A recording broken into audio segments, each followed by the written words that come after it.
got my co-host Kyle. Say what's up.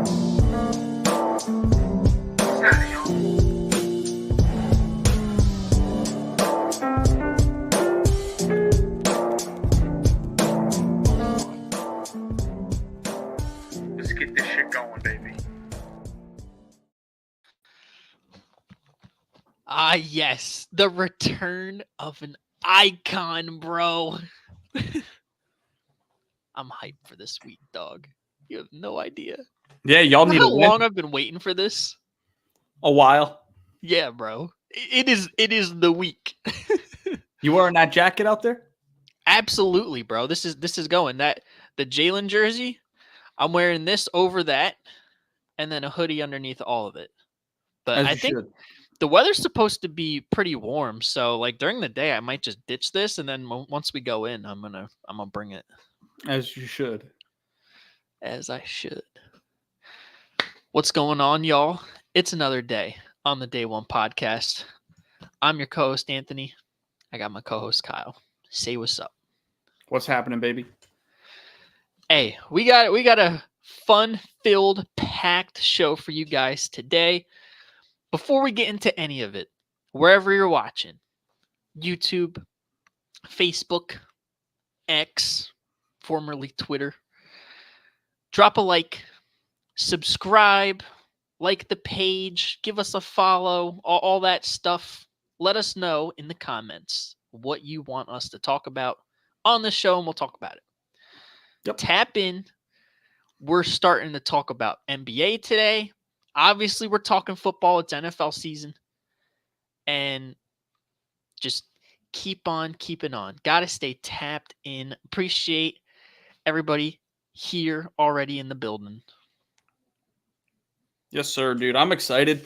NBA is just around the corner. End of the month coming up, dude. I'm so locked in. It's not even funny because everybody knows the NBA is my number one sport at heart. Facts. And I just couldn't be more excited. I think we've got another incredible season coming up, but we still got a lot of football left to be played. We're only 6 weeks through, going into week 7. Red October. Yeah. Is still going, baby. It is alive and well, bro. Do you want to touch on that before we get into NBA and NFL? I think we should, dude. What is happening? Bro, the run it back season is happening. It's nuts, dude. Phillies are up 2-0 in the NLCS. Going into Arizona in a good spot. Yeah. We already went through the top 2 pitchers for Arizona. Dominated them. Put up a 10 burger. 10 burger. A 10 burger on those boys. Shut them out, too. 10-0. Shut them out. I saw some stats earlier today. The Phillies have the most home runs up to this point in MLB history. Mm-hmm. We have the highest run differential up to this point in MLB history. And we're the first team to hit for 4 home runs in 5 straight games in the postseason. Absolutely crazy. Hey, listen, the bank is starting to become one of those places in MLB lore. You know, they talk about Wrigley. Yeah. Yankee Stadium. Talk about, yeah. Mm-hmm. The Dodger Stadium. Fenway. They're going to have to talk about the bank, bro. I don't think it's too much of a stretch. When it comes to the connection of a fan base and a sports team, I don't know if there's another group in America that is so tightly knit. There's not. Any sport. Listen, I know as an Eagles fan and how the Eagles fans are with the Eagles. It's nothing like the Phillies. It's not even close to the fucking Phillies, bro. It is fucking nuts, bro. It is to have the players in Xfinity Live with the place packed after a huge win in the playoffs. And bro, they do everything that we do. We directly correlate to their success, which I don't think you can say anywhere. You look at what happened back on August 14th, the standing ovation for Trey. He goes, okay, dinger. And ever since then, just a snowball effect. Castellanos has been incredible. 6 home runs in the postseason. Bryce has 5. Schwarber just started to hit his He's stride. got 3 in 2 games. Stott had a grand slam. Brandon Marsh's 2 home runs. And on top of it, our pitching, this is another stat I forgot to mention. We're currently ranked number 3 in team overall ERA for a postseason run in history. Wow. Dare I come out and say this could be the greatest postseason run in MLB history? I think so. It could be. We just got to finish the job. You know what I mean? 6 more topper. Job ain't finished. We're up 2-0. Job finished. So be happy about. Job finished. I don't think so. I don't think so either. Job ain't finished. So don't get too high. But don't get too low. Don't get too low. Okay? Bring all your love. Make sure all the Phillies fans travel down to Arizona. Take over that stadium. Because, you can watch. They're $35 a pop, bro. Are you kidding me? You can watch any baseball team at home, and it's just you don't get the excitement and you don't feel the environment through the TV like you do when there's a game at the bank, especially in the postseason. Yeah, bro. You got the bell dinging and dinging and dinging. Dude, it's so they might need to change the batteries in that motherfucker pretty soon. We're on the home runs. Oh man. I could not be more excited. But yeah, make sure everyone's locked in tomorrow. Red October continues in Arizona. Let's go finish the job. I don't want to see Citizens Bank Park until Game 3 of the World Series. Facts. Mm-hmm. Facts. Yeah. Oh, man. So, yeah, with that being said, we're going to talk about our NBA power rankings coming into the season, our top 10 teams in the NBA. And then we're going to break down our spread picks from last week, touch on this week's, make our picks and our, locks of the week. And then another immaculate grid. Yep. Let's get into the power rankings. So if you're all sleeping under a rock, you should know the NBA kicks off. I believe it's in next week. I believe it's next 6 week. days. 24th. 6 days. Yeah, the 24th, right? Yep. So make sure you all get your popcorn, pack the pantry, ready. Bring your family, your dog, get on the couch, because tip-off is on TNT in 6 days. I'm so excited. I couldn't be more excited. Bro, this is the greatest time to be a sports fan. You have NBA kicking off. We're in the heart of the season for NFL. We got October baseball. Yep. Hockey's just starting up. If you give a fuck, I don't. Yeah. But, and if you give a fuck about NASCAR, playoff time. Yeah. It's a beautiful time to be a sports fan. Yeah. Yeah, so let's get into it. Let's see your power rankings first. Let's see why you're wrong, and I'll explain mine and why they're right. Yeah, all right. Well, like we do every time. So we do every time. Oh my god. Let's get into it. Let's take a look here. All right. So my top 10. It's funny, we're looking at these. This was tough, the back half, to be honest. Yeah, the back half was pretty tough. Yeah, but so you want me to start from 10? You want me to start from 1? What do you want? Go from 10 up to 1. All right, bet. Sounds I hate people that do countdowns and they start at number 1. Bro, I hate people that do that. They're the same people that sleep with socks on. Same people that leave the toilet seat open when they flush. Yeah. Yeah. Or don't tie their shoes. They just tuck the laces in the shoe. You people are gross. Yeah. Yeah. So if you do that, stop it. Get some help. Get some help. Go to a shrink. Get some help. All right. Proceed. So at number 10, I have the Philadelphia 76ers. Now, hear me out. The Sixers are a bit of a wild card heading into this season. Yep. We all know the James Harden saga, how he's pretty much come out and said, I don't want to be associated with Daryl Morey anymore.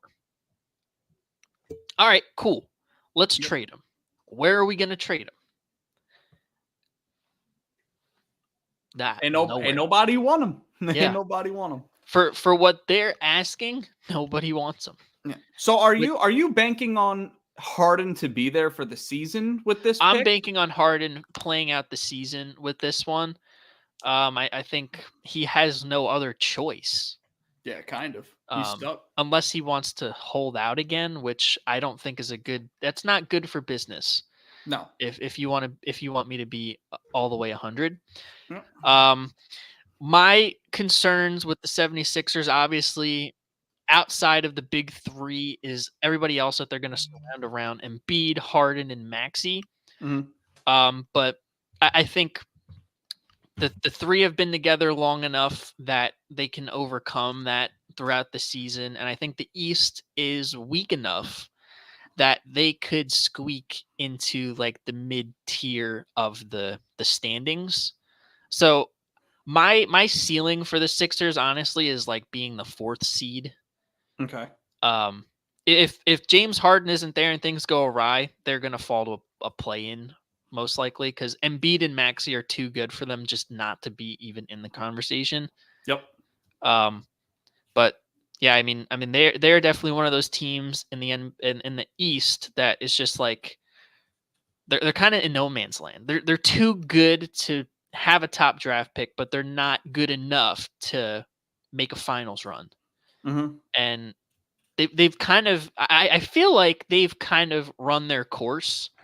Yeah. So they're kind of just run like seeing this through until we have the massive shakeup once again. Yeah. But I don't know. I feel like the roster is too talented. The top end is too talented. You could arguably put Cleveland here at 10. I think they're really good. I don't know, man. The postseason run for me was a little shaky. But I mean, when they're on, they're on.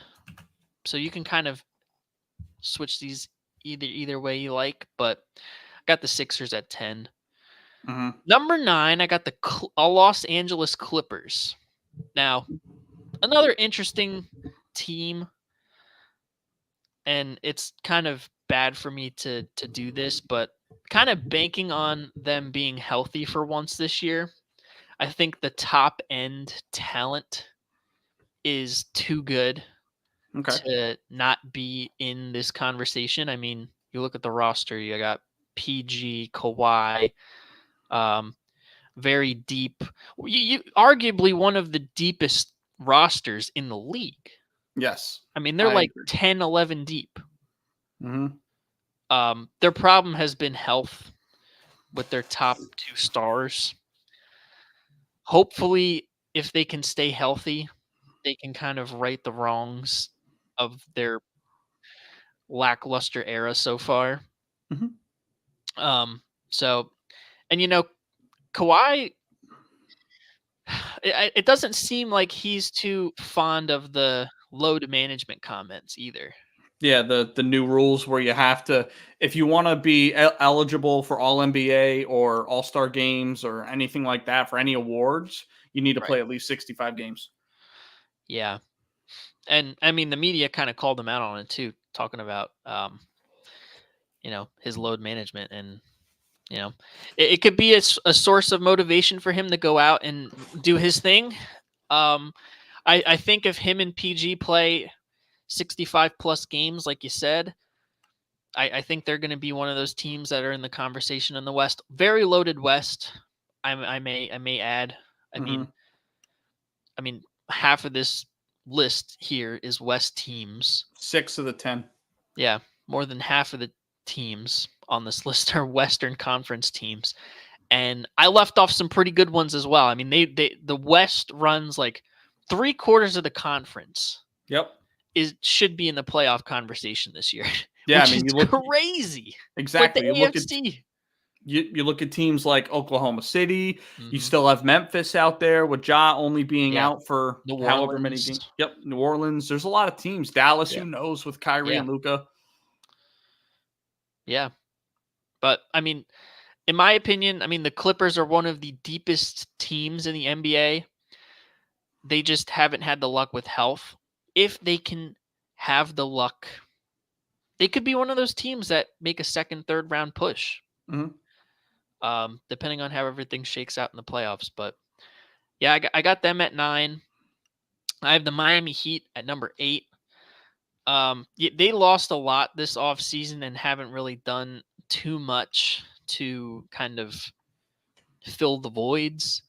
But it's hard for me to bet against Pat Riley and the staff that Spo has, how they are able to coach up anybody.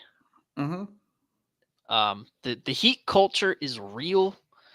There's a reason why they made their run into the finals last year. Yeah. With heavily guys underpowered. With guys we've never heard of off the street, like who? But yeah, I mean, another year for Jimmy, Bam, Kyle Lowry. I mean, they're kind of on the back end there. Yep. But again, another team in the East. I feel like a weak East, they can capitalize into a 4-5 spot.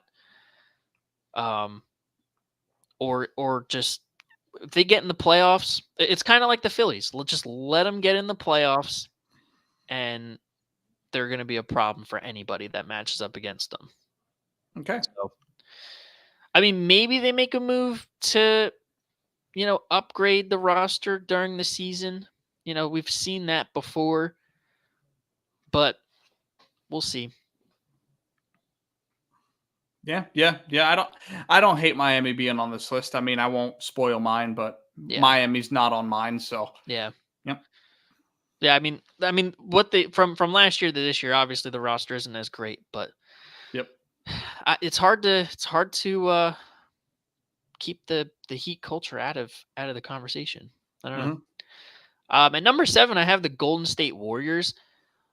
The reason why I have them so low on the list is because I feel like the father time is catching up with the core. Obviously, Steph is playing the best ball of his career.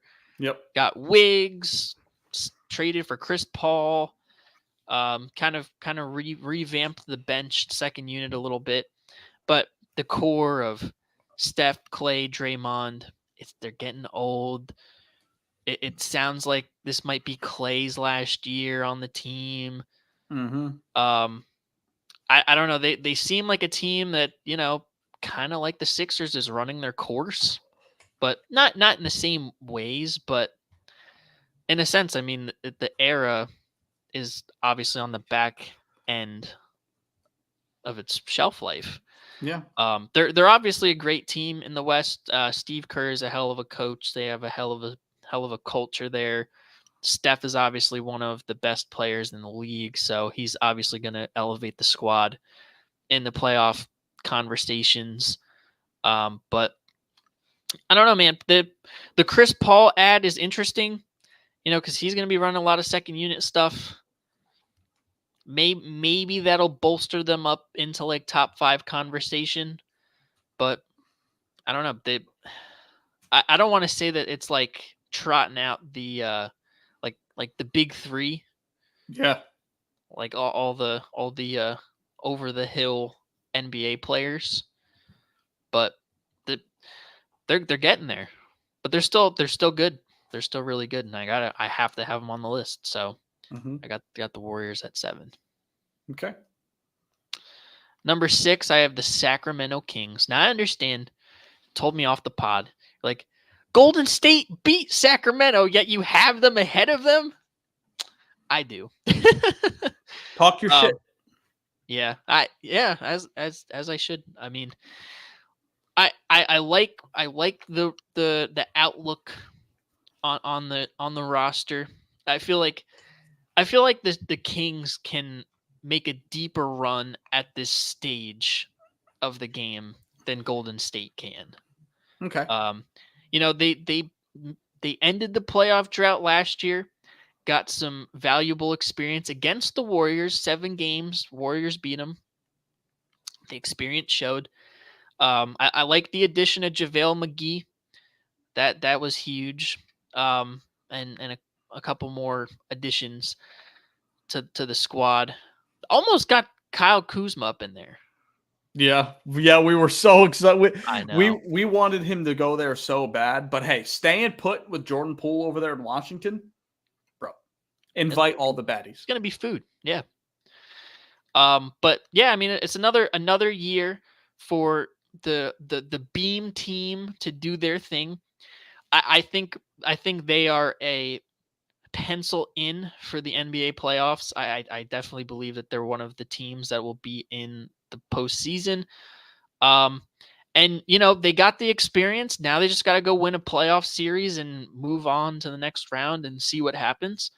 That's my expectation for this roster. I think that's pretty reasonable, and they can compete with a lot of these teams.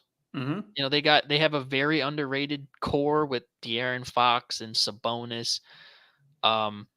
Your guy has done a hell of a job coaching them up. Mike Brown. Yeah. Dog. He is a dog. He's the reason why it's like MCDC with the Lions, bro. Yep. Brand new Kings. Yeah.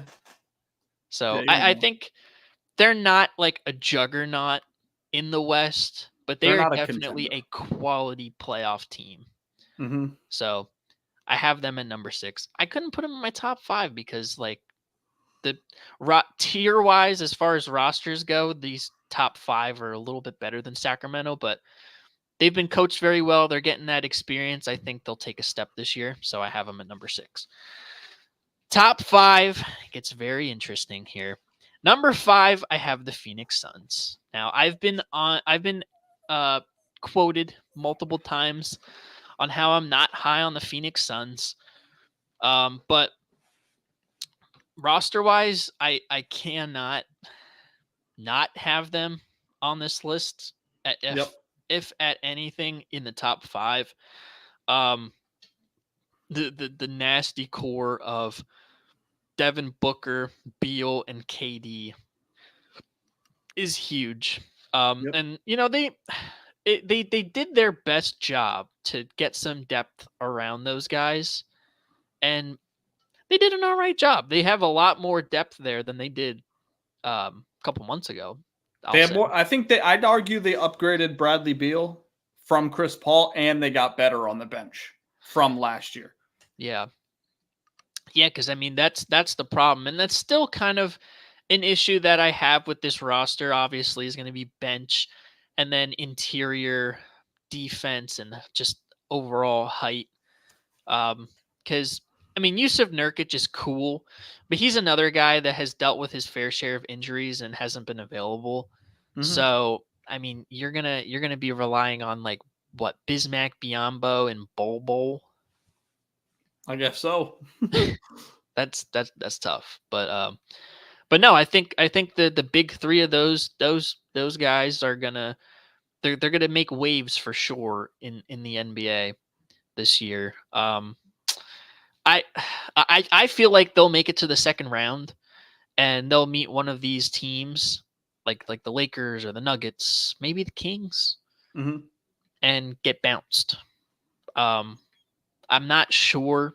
I have my questions if they can make a deep playoff run just based on like the overall roster construction, because you look at some of these other teams that are like 9-10 deep. That's the difference. We saw it with Denver last year, and I'll get into why I have them at number 1, but it's huge to be deep. Yes. Pause. Yeah.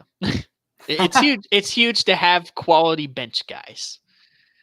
But I mean, the roster talent, it's too good to have them lower than 5. So got them at number 5.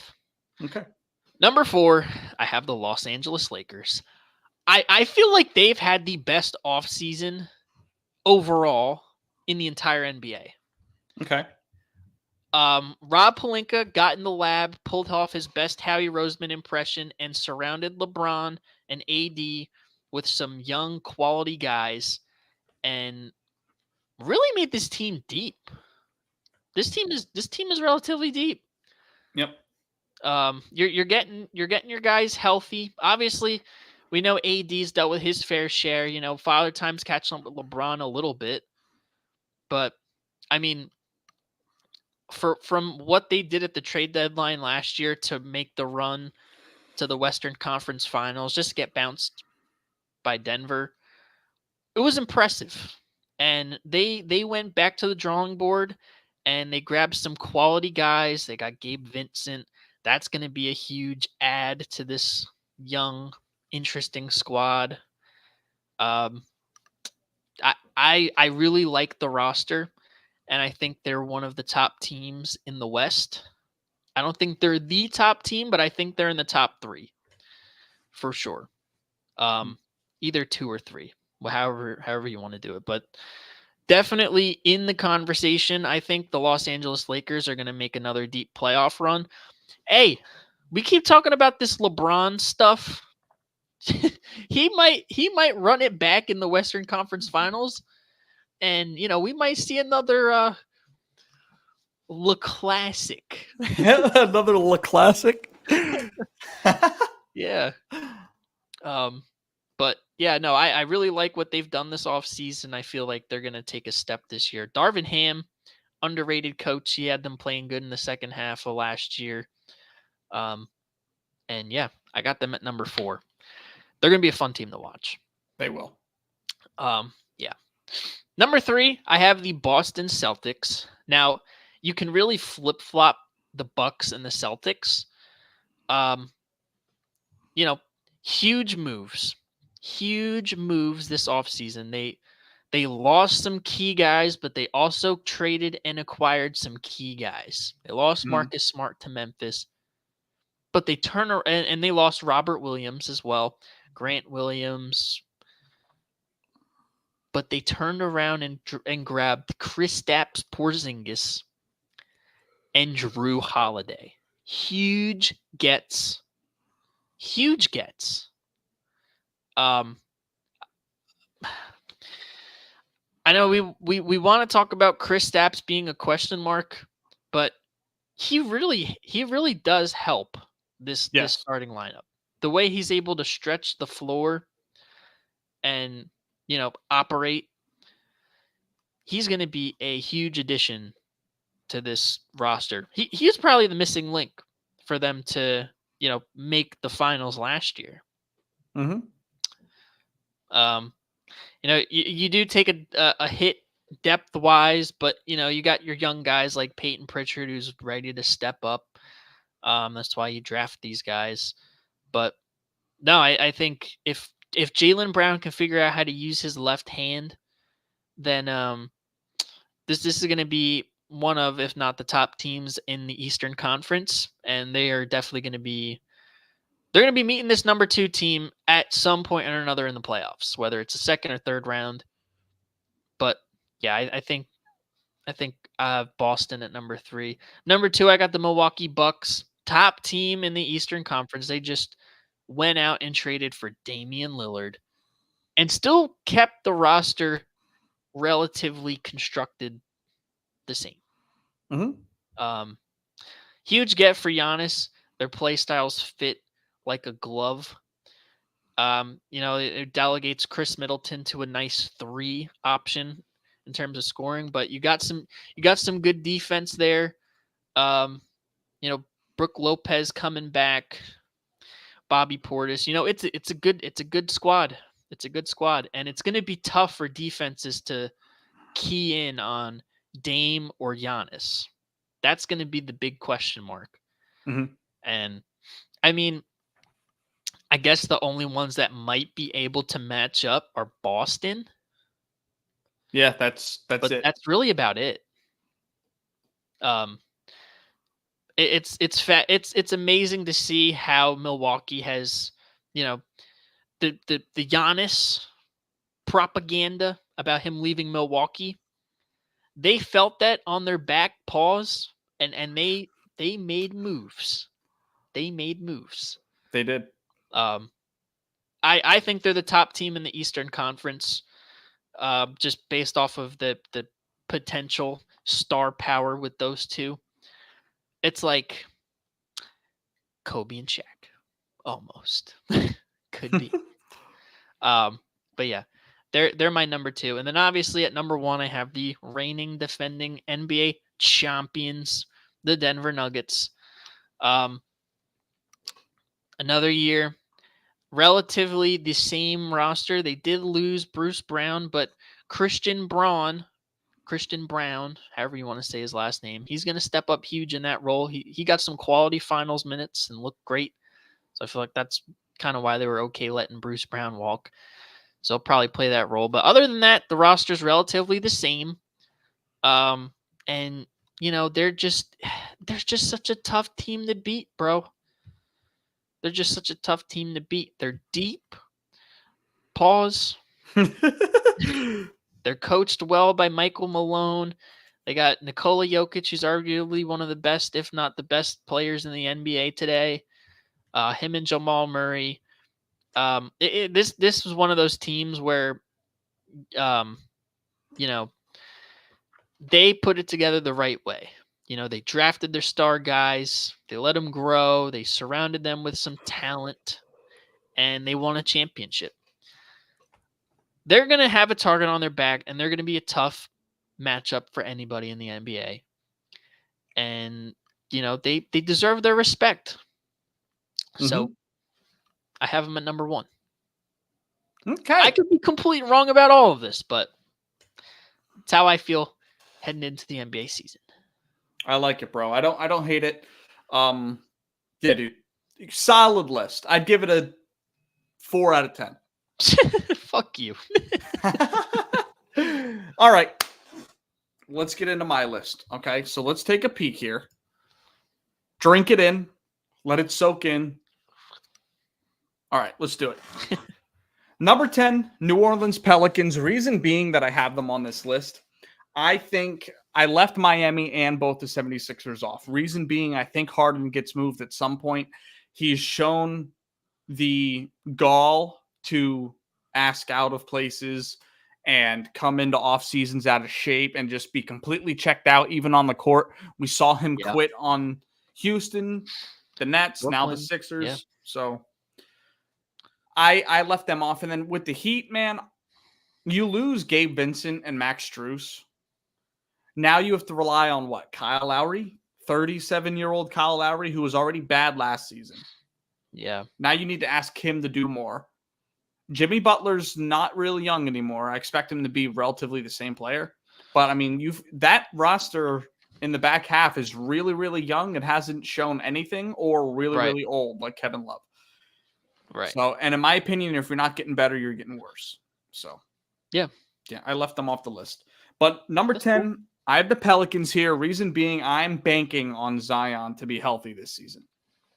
I think he's going to be. He's looked really good in preseason. You have that roster overall is loaded with good young talent. You have guys like Herb Jones, strong wing defenders who can shoot the three. Yep. Jose Alvarado on top of CJ McCollum. You have Brandon Ingram, Zion, Jonas Valanciunas. That starting 5 is going to be great no matter which way you want to cut it. Mm-hmm. And they've got some depth out there that I really, really like. So I'm banking on Zion to be healthy. And when he's healthy, he's a freak and he's a problem. Yeah. And when you're relegating CJ McCollum to be your third best player, you're a pretty good roster. So I have the Pelicans up at number 10. I had high hopes for him last year too. Yep. Kind of fell out, but Zion came in this season. He's a lot lighter. He looks good. So we'll see what that turns out. Yeah. Number 9, I have the Kings lower than you do. Reason being, I think they'll be a little bit better. But they didn't really get better overall roster-wise. I mean, you expect Keegan Murray to get better. De'Aaron Fox is coming into his prime. Domantas Sabonis is in his prime.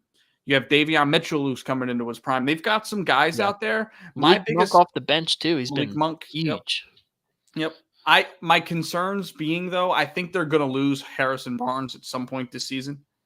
I think a championship contender is going to snatch him up. Like, I wouldn't be surprised to see a reunited Harrison Barnes Golden State Warriors relationship. They need a forward. That's been rumored the last couple of years. That really would not surprise me. So I don't think they've gotten tremendously better. They're only going to get better with the talent that they have. And in a league where you're constantly moving pieces trying to get better, and if you don't do that, it brings me some concern. So yeah, no, that's totally fair. Mm-hmm. Totally fair. Yep. Number 8. Good squad. Yep. They are a good squad. That's why they're my top 10. But number 8, I have the Clippers. Reason I have faith in them this year is because of that new rule that they implemented, the 65 games. Paul George is going to play. Yeah. Paul George is coming towards the end of his contract. He's going to want to get a bag. And he's not getting any younger. He's going to want that last bag before he eventually retires in, say, 5, 6, 7 years. Yeah. And runs Podcast P. Absolutely. The other thing, too, is Kawhi was pretty healthy last year, and he looked really good. It was too late for them. They didn't get enough run together. Kawhi had a complete healthy offseason. Same thing with PG. You brought Russ back. That team's extremely deep. They might lose Terrence Mann to bring in James Harden, which I honestly think they downgrade bringing in James Harden because you can't win with him on your roster. I do too. At that point, you have 4 ball-centric guys. I mean, PG can kind of play off ball, but other than him, you have 3 ball-centric guys. Yeah. I mean, I like Ivica Zubac there. Terrence Mann is a good piece for them.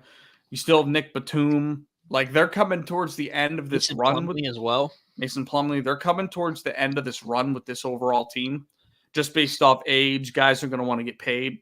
Yep. But I think this is a year where we look at them and it's, we don't look at them as contenders like we have the last few years, but I think they'll turn some heads this season, 100%. So they'll be a quality playoff team for sure. They might make it to the second round and get bounced. Yeah. Reason I have them above Sacramento is I think the ceiling's higher. Yeah. Because you have 2 certified Hall of Fame guys. Roster wise, the ceiling is higher. I just think the coaching and the system in Sacramento is a little bit better than LA. I don't know, dude. Ty Lue. Yeah. Ty Lue's the championship coach. Listen, Ty Lue and Mike Brown are dogs. Yeah. Ty Lue's a championship coach, so I don't really question coaching too much. But yeah, moving on. Another team you didn't have on your list. I have them extremely high. I have the Cleveland Cavaliers now. We have a full offseason with Donovan Mitchell playing in that system, right? We have Darius Garland, who had some issues last year with health. He's going to be better, and he's going to be healthy. Evan Mobley is going to be a Defensive Player of the Year candidate this year. I had him as a sneaky DPOY pick last year. He was just outside of the top 3. He's going to get better. He's only 22. He's going to be turning 23, already going into his 4th year. So that really excites me. He got better shooting off the dribble. He developed a little bit of a package. He can shoot. So I think he's going to be a lot better for them this year. Jared Allen's still there. And they also brought in some guys that I'm kind of excited about for them. They brought in Georges Niang. And they also brought in Ricky Rubio is going to be healthy again. And then Tristan Thompson is a backup center. Not too bad. There's been worse, especially when you have 2 guys in your starting lineup that can run center. I'm not really banging on the door for them to get another center. Yeah. And then to me, the biggest addition is Max Strus. We saw what Max Strus did with the Heat on their run to the finals. That is an extremely underrated pick. I wouldn't be surprised if he slides into the small forward spot for them. Karis LeVert comes off the bench. Yeah. LeVert is a pretty good 6-man. LeVert is an extremely good 6-man. Whichever way you want to do it, Karis LeVert, they start him. Max Strus as a 6-man is great. Yep. So I think this team definitely upgraded. They've got everything you could need. They're just young and inexperienced, so I don't have them higher. Right. Yeah, that's the only reason why I picked the Sixers over the Cavs, because if not, I would have had them at number 10 on my list. Yeah, because, I mean, for me, they have a guy that's been in the playoffs, who's been through the grind pretty much every year of his career, and Donovan Mitchell. So, plus Ricky Rubio. They've got some vets that I really like. Yeah. Yeah, they got a good squad. They're definitely going to be a good team this year. No. So, moving on, I have Golden State at number 6. Now, a lot of people think that this is too high for them, especially with how loaded these top teams have gotten. But let me ask you this. Who do you have more faith in making the conference finals? Golden State, Clippers, or Kings? If you're really looking at it, who is it harder to bet against? Golden State. It's They very have difficult. track record, bro. You cannot bet against this team. Like, we were sitting there, bro. Like, I remember when we were on this show, when they were down 3-0 to the Lakers. Kings. No, to the Lakers. Oh. Yeah. Yeah. When they were down 3-0 to the Lakers, we were sitting here thinking, could they? Or what's a route that they could take to get there? Like, you cannot bet on this team until they're down 3-0, down by 20 in the fourth quarter in game 4. They've been through the ringer one too many times. I think Chris Paul coming to the team is good. I think it's a good replacement for Jordan Poole. I think at this point in his career, Jordan Poole's a better player. But Chris Paul brings this team more versatility. You don't have to. He's a better system fit. Yes. When the game needs to slow down, you have a guy that can dissect the defense. Steph can do that to an extent, but not like one of the top 3 passers of all time. Right. Like Chris Paul is like an on-court coach. He is an on-court coach. He gets centers paid. He's going to make Kevon Looney look a lot better. And Kevon Looney has been a stud for this team this past 2 years. He's going to bring Jonathan Kuminga up a little bit. Jonathan Kuminga, another player too, who has had an incredible preseason. Yeah. Come bucket, bro. I tried to tell y'all. 3 straight games in this preseason of 24 points or more, leading the team in each game. Hell yeah. Again, preseason. Pump your brakes. Yep. Overreaction Wednesday. Overreaction Wednesday. But I mean, he's playing some starting rosters. Like, a lot of teams I've noticed this year are playing their full like season team in the preseason. Right. So I think that's a good thing. It is a good thing. We need that in football. Yeah, we do, bro. We need that in football. Believe me, I am the first one to tell you. I think NFL teams should at least give like a quarter or a half. Yep. To the first team. Maybe for one game, but get your run in. Yes. And I'm getting pretty sick and tired of watching teams in the NFL suck the first 3 weeks because they didn't get time over the preseason. But anyways, back to basketball. Right. I like Golden State. I think the Dario Saric pickup is one of the most underrated pickups this offseason. You look at what they did with Nemanja Bjelica 2 years ago. He was incredible for them. I think it's the same kind of concept. This Podzemski, I've watched all of his highlights and everything from these games. He reminds me, he's not that player obviously yet. He reminds me of a Josh Giddey. Just does everything on offense. He rebounds, he passes, he gets his points when he sees fit. Yeah. I like him as a bench piece. We still have Gary Payton on that roster. So, and that starting lineup of Steph, Clay, Wiggins, Dre, and Kevon Looney, even last year, was still by far the highest rated starting lineup in basketball. Yeah. So I would have them. They're going to be in the conversation for sure. Mm-hmm. I would have them higher on this list if I wasn't questioning what they're going to do with Chris Paul. Are they going to start him? Then who are you bringing to the bench? Right. Yeah. I'm assuming that it's going to be Chris Paul coming off the bench. Mm-hmm. It only makes sense because what are you going to have Steph off ball? Yeah. And then run like either Clay or Wiggs as your sixth man? Like, that doesn't make sense. Well, my whole thing that's interesting about it is Steph plays off the ball most of the time anyways because Draymond's the point guard. Right. To me, I think it's going to be – I think they don't have to stagger the minutes of Chris Paul and Steph. They need to stagger the Chris Paul and Draymond minutes. You know what I'm saying? Yeah. Because if you have – Chris Paul and Draymond Green on the court at the same time, one of them isn't doing shit if they don't have the ball in their hands on offense. Yeah. So I think those are the minutes they're going to have to stagger. So it'll probably will be Chris Paul coming off the bench, and you don't want to break up that starting lineup. So Oh yeah, no question. Mm-hmm. Moving into my top 5, Phoenix Suns at number 5, same as you. I like what they've done in the offseason. I don't feel like they really improved that much defensively, which was a big problem for them last year. Yeah. I also don't like them not having a point guard. I kept saying it since they made the Bradley Beal trade. Devin Booker as a point guard and Bradley Beal, barring they step up and like improve their playmaking, it's only going to get you so far. And again, in the end of these games, when you need a guy to set your offense up. Now, listen, playing the slow-paced ISO ball will work with all three of those guys, but when you need a guy to dissect the defense and get everybody into their spots, they don't have that. Yeah. That's why Milwaukee went out and got a guy like Dame, because they have a closing point guard who can get the offense in rhythm. Same thing with the Celtics. They brought in Drew Holiday for the same thing. Yep. So I have some genuine concerns with the Suns. They're only this high on the list because of their top-end talent.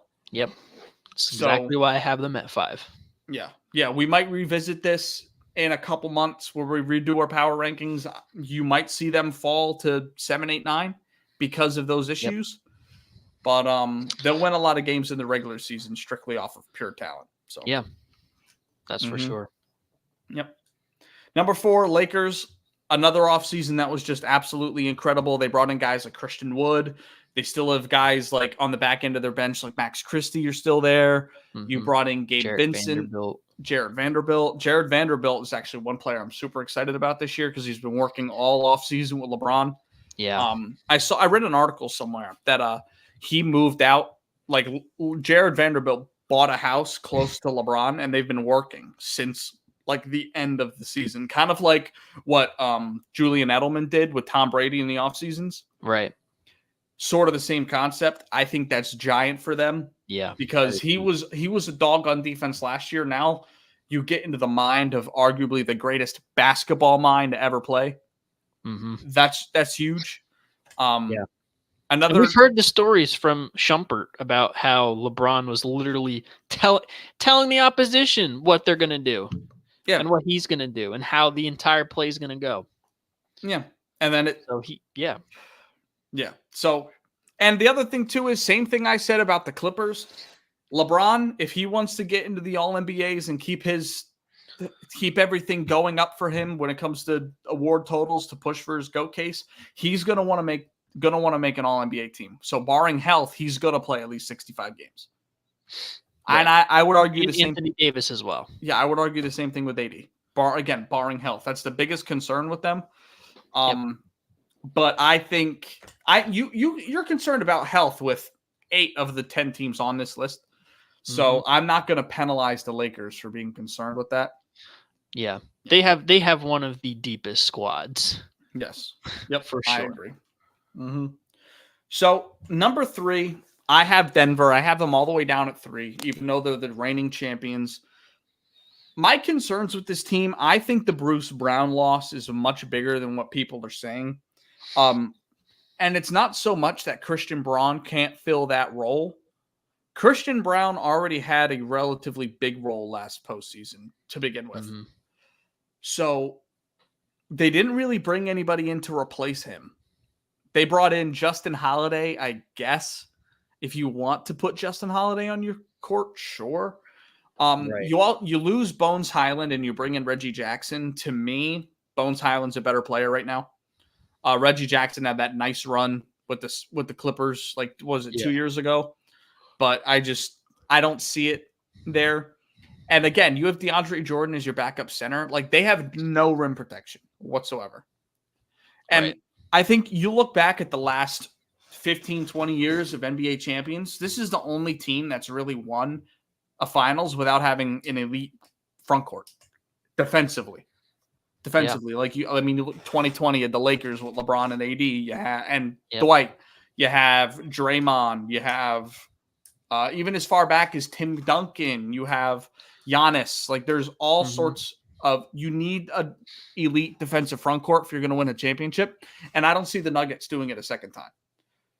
And I think the story's not out on them, but They didn't get any better, in my opinion. I think Jamal Murray will take a step, especially after that big postseason he just came off of. Yeah. Bubble Murray is a real thing. Yeah.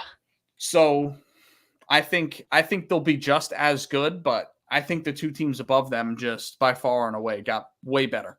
So yeah. Again, moving to number 2, I have Boston at number 2. Kristaps Porzingis, I have questions, obviously with health. Well, yeah, health and the winning mentality. But now that they have Drew Holiday, I have a lot less questions because now he becomes your 4. So there's going to be a lot less pressure on him. To me, this is going to be a lot like when Andrew Wiggins came to the Warriors, because Wiggins came in, he played 4th fiddle all season, and then when he absolutely needed him for exactly what he's good at, he performed. Yeah. And I think you're going to see the same thing with Kristaps. He's going to rebound to the best of his ability. He's going to shoot the piss out of the ball, which he's good at, and you're not going to ask him to do too much. So yeah, I like that. And also bringing in Drew Holiday, this is why I don't have them 1. So again, I think they shot themselves in the foot. As much as good of a player as Drew Holiday is, I think they shot themselves in the foot by trading Robert Williams, because now you don't have the ability to build a wall against Giannis, which is shown to work for them. Yeah. You lose Robert Williams. I mean, you don't lose anything. If anything, you get better in the guards defensively with moving Marcus Smart and bringing in Drew Holiday. Right. But you're going to rely. Yeah, you're going to rely on Kristaps Porzingis and a 37-year-old Al Horford to stop Giannis and Brook Lopez. I'm not a huge. I can't really buy into that. Now, I think they're going to be disgusting on the 3-point line defensively. You have 3 arguably top 5 two-way guys in the league up there. But again, once you get past them, which Giannis will, none of them can guard Giannis. What are you going to do? So that's my biggest concern with this team. I think if they would have kept Robert Williams and just rolled out with Marcus Smart, well, they didn't have him, but if they rolled out with like Peyton Pritchard or picked up another guard or even started Malcolm Brogdon, I think they would have been in a better position than trading off Robert Williams to get Drew Holiday, because I don't feel like it helps them against Giannis. It only makes it harder.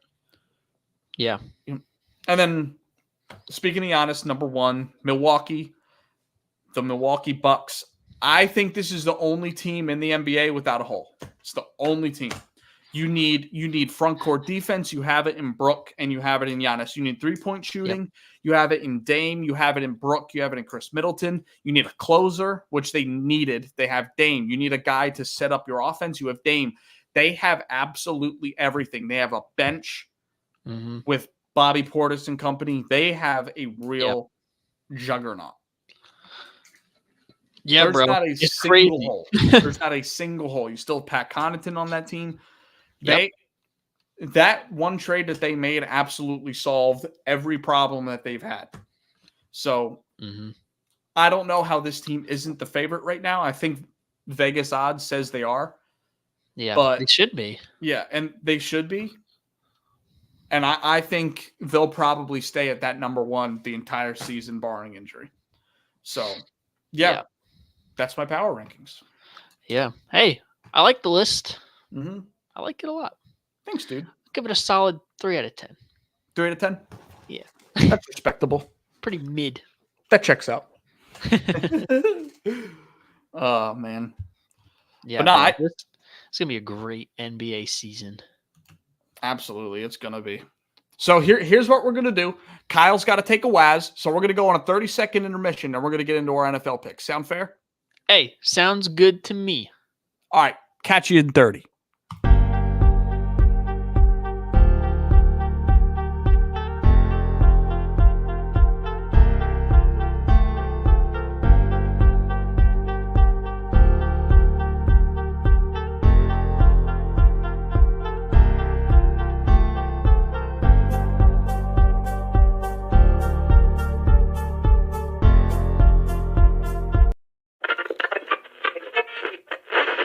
What's going on, yo? It's It's another day on the Day One podcast. I'm your co-host, Anthony.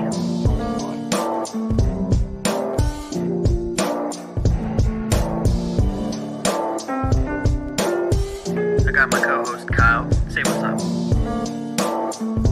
What's happening, y'all?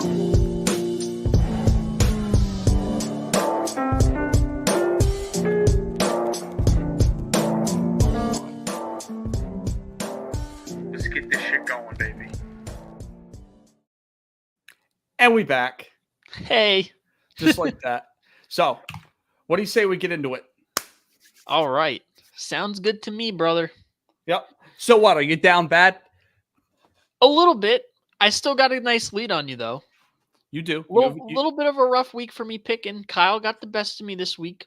I He did. went 9-6. I put up my first under 500 performance of the year, 7-8. But hey, damn near close to 500. Congratulations, brother. You took my tips and you did well. So, shout out for winning the week. We'll get into these matchups because there are a bunch of crazy matchups. No more undefeated teams. We done. Yep. It's a wrap. Yeah. So let's cut to the mustard. All right. Screw every other game. We're only going to talk about the one game that mattered this week. Okay. The Day One Podcast Bowl. Hey, congratulations, brother, on your Super Bowl championship. I tried to tell y'all. The Eagles. It's us against the world. I tried to tell y'all about. No, I thought the Eagles were going to win. I said it on the show. I said the Jets will cover because their defense is that good, but we'll lose. And what do you know? You jinxed them, bro. They fucking won. Yeah, facts. All right, so give me your thoughts on the game. Don't go too crazy in depth, but let's discuss it. All right. Well, I mean, I obviously have some thoughts about this because we should have won this game. Yeah. I thought. Thank you. Thank you. You're welcome, bro. But listen, first off, congratulations to the New York Jets. They played better, and they deserved to win, and they did, as they should have. They won the turnover battle. When you're losing the turnover battle by 4, you deserve to lose. It's the same shit. This reminded me of the Washington game so much in that regard. But bro, it's been a minute since I've seen a terrible game from this team led by Jalen Hurts. First half was cool. Lane Johnson went out and, we really struggled to pass block with Jack Driscoll. He was getting beat like a drum. But I got to go to Brian Johnson, bro.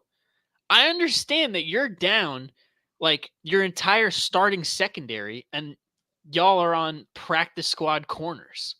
But you have the 29th ranked rush defense, and the run pass ratio was like 45-20 something.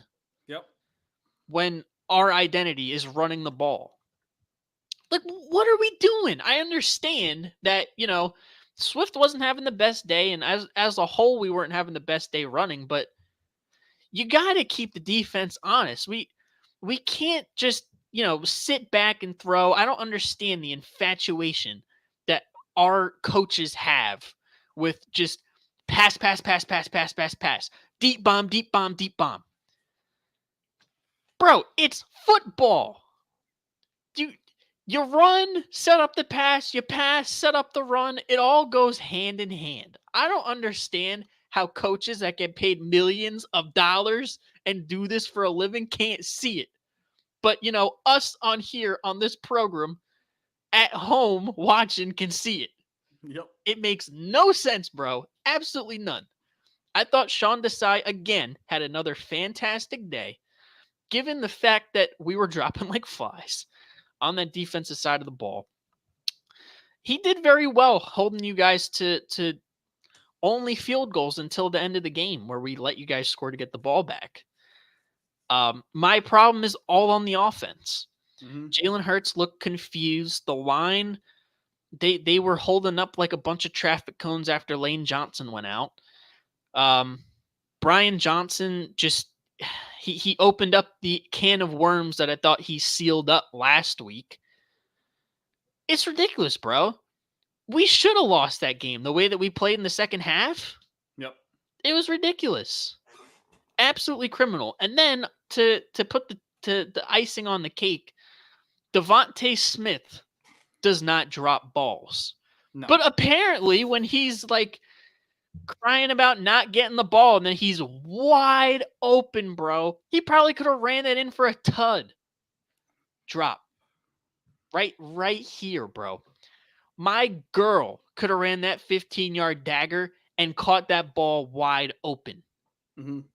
I understand you're that dude. And Devontae Smith is that dude. But when you're crying about not getting the ball and you go out there and you have, 5 catches on 11 targets and have terrible drops that stall drives, it's on you. And he took accountability. I'll give him credit. But he's got to bounce back. And this entire team has to bounce back. Yeah, they do. Piss poor, bro. Absolutely piss poor. I don't have enough bad things to say about it. Like, your defense played lights out. I'll give you credit. Zach Wilson made enough plays to win the game. And, y'all wanted it more. It's simple as that. After we were up 14-3, we walked through the rest of the game because we thought, we're up 11. It's cool. They're laying down. And we fucked around. And we found out. And you found out. We found out, bro. We can't do this, especially when we have the Miami Dolphins coming to town next Sunday on primetime. Oh, my God, bro. But I have faith that, they're going to take this one on the chin and look themselves in the mirror. This was the wake-up call that they needed, for sure. Yep. It was a bad loss, but look, if it's going to light that fire in your gut, like Jonathan Gannon says, then so be it. Yeah. I have faith that they'll bounce back. We did sign Julio Jones. Cool. Can he play safety? But no, that was a whole full circle moment. But I thought that was a pretty cool signing. It remains to be seen. We're getting some guys back healthy this week, but oh man, that was such a shitty loss, bro. That was so bad. The last time we had a loss like that bad was probably when we played the Raiders in 21.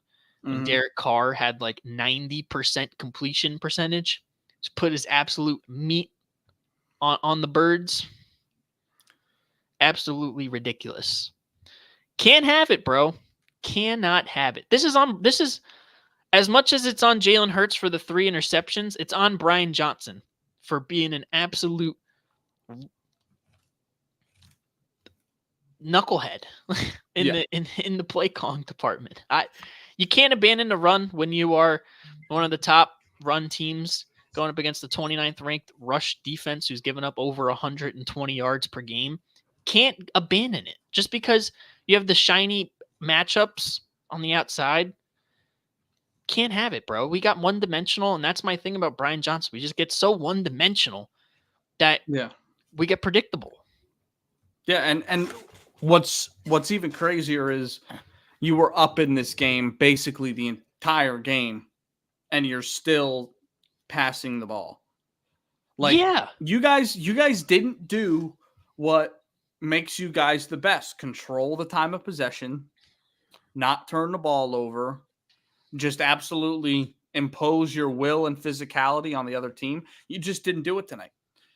Well, the other night, but Sunday. Yeah, on Sunday. But listen, I feel pretty good about the game. Obviously, I'm a Jets fan.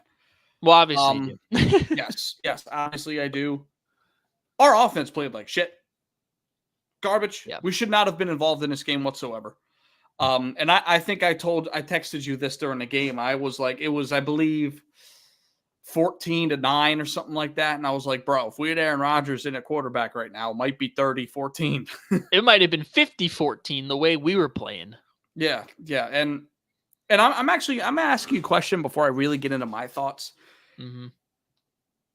I think, why is it that we criticize Dak so hard when he has a game where he throws 3 picks and gets beat by his inferior opponent? Yet I see all over social media that Jalen Hurts is getting a pass. Why is that? Because of Brian Johnson. I mean, for the last interception, that was strictly on Jalen Hurts. Misread the coverages, absolutely predictable. But listen, if your coaches aren't putting you in positions to succeed, it starts there. I mean, the other 2 interceptions were tough breaks. I mean, Dallas Goedert had it in his hands. Tipped the ball, intercepted. Quinnen Williams. But, and even the second one, Jack Driscoll gets cooked like a filet mignon steak. Yep. Ball gets tipped by Jermaine Johnson. Pick. Like, what is Jalen Hurts supposed to do there? You know what I mean? The last one, he does not get a pass for. That was a bad read. The last pick was really bad, and then the last throw to turn it over on downs was dumb. Yeah, that's my thing, bro. I don't understand why they just want the instant gratification of the big play. Don't need it. We have timeouts and we have what, a minute 30? Yep. Bro, oh my God, bro. This is the type of shit, bro. Like, we're like situationally, we're good, but also we're bad. Yeah. We are so bad, bro. This type of shit right here. Like, you can't have it. And listen, obviously more blame is going to be stuck on the Jalen Hurts if he continues to play like this. I don't think he's going to. Obviously, I put all of my blame on the last pick on him. Yeah. The other 2 I don't really put that much stock into because he had the one was a tip ball. The other one, I mean, what else was he supposed to do? He had a guy open downfield. His arm just got clapped. Yeah. Like if Lane Johnson's in there, he's got the time to throw the dot. But it all goes back to Brian Johnson not putting his guys in positions to succeed. You don't mean to tell me you don't have a tight end or a running back to help out there? Obviously, he's getting fried. He's getting deep fried. Like a batch of mozzarella sticks, bro. He's getting deep fried by whoever is out there. Yep. You don't mean to tell me we're not playing 12 personnel? Because I know Dallas Goedert wants to be in the passing game. Get another guy out there to help block. He's obviously struggling, but no, we're just gonna, we're cool. We're the Eagles, it's cool. Yeah. We're just gonna, our talent is just gonna out talent the other team, even though we're getting out coached. You know what I mean? Like that's really where it comes in for me, because this shit wasn't happening last year, and it's the same roster minus a couple guys, but adding a couple guys too. Well, yeah. Where it's different is the coordinators. Yep. And yeah, I mean, I'd like to sit up here and I also think Jalen Hurts isn't making the same decisions he was making last year. It all goes back to the coaching, though, bro. I mean, you can call a bad play, but at the end of the day, Jalen's got to make the right read, which is my concern. He's already got more picks this year than he had all of last year, and we're 6 games in. Yeah, which is concerning. He's got the same amount of picks and he has passing touchdowns. And I said this when we were on with Smitty last Thursday. I said, listen, the way we're going to win this game is if Jalen starts throwing picks, and we need to control time of possession, not necessarily win, but keep it from 40-20 like it's been with the Eagles. Yeah. And we just need to do do our best to hold at that line. And we also got a lot of pressures. I cannot preach. I said on the show last week, Bryce Huff, with being top 5 in pressures, with having like less than half the snap counts, he had another 9 pressures, a career high against the Eagles. And he rushes on the left side now. Let's not pretend like he was going against Jack Driscoll. That's Jermaine Johnson on that side. He was doing that against Jordan Mailata. Yeah. Didn't get home. Actually, he got home once, but he didn't get home a lot. But the pressures are the number that really matters. Yeah. He's been incredible. Our defensive line is the best in football. I don't think it's a discussion right now. What? 6 weeks in? They were the best of last week. Yeah, we are the best defensive line of football right now. Our defensive line had a good game too, bro. They had a good game, but against traffic cones. Traffic cones, mop buckets. Yeah. And Zach Wilson. Zach Wilson. Yeah, that's true. Yeah, I mean, we didn't run the ball particularly well. We didn't throw it well. Most of the game plan was just check it down to Brees and get the ball to Garrett Wilson if you can. Yeah. But yeah, we just made all the right plays at the right time, and it comes down to the defense. Now, this is obviously a much more important game for us than it was for you, because if we drop down to 2-4, the hope of Aaron Rodgers saving the day later in the season doesn't really mean nothing. But now we're 3-3 going into a bye, and now we have 3 not easy games, but easier games coming up against the Giants, Chargers, Raiders, Chargers, who always charger. Yeah. So, I mean, there's a chance we come out of this at 6-3. There's a chance. There's a chance. That's crazy to think about. With quarterback. With how our defense is playing, dude, I wouldn't put it past them. It just goes to show, how elite your defense has been this year. Yeah. Having you guys in this game. And again, like, imagine if Aaron Rodgers was that quarterback. Y'all might be undefeated. Facts. We gave Patrick Mahomes our best shot. We beat the Eagles. What other elite quarterback? The Bills. You beat the Bills. We beat the Bills week 1. Some fluky stuff. I mean, a punt return to win it in overtime, but yeah. Hey, a win is a win is a win. All that matters is the record once it comes down towards the end of the season. And if you get in the tournament, you get in the tournament. Right. It's pretty crazy how Aaron Rodgers was on the field throwing balls after 30 days, right? That's wild, bro. Is he coming back after the bye? I doubt it. I highly doubt it.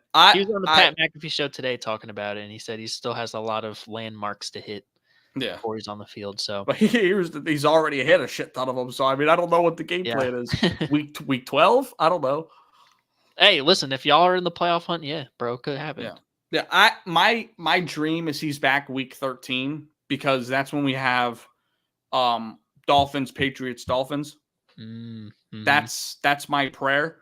Right. But I think we could easily come out of these next 5 games at 4-1, 3-2, which again, in the AFC, that's got a shit ton of 3-3 teams. Again, it's early.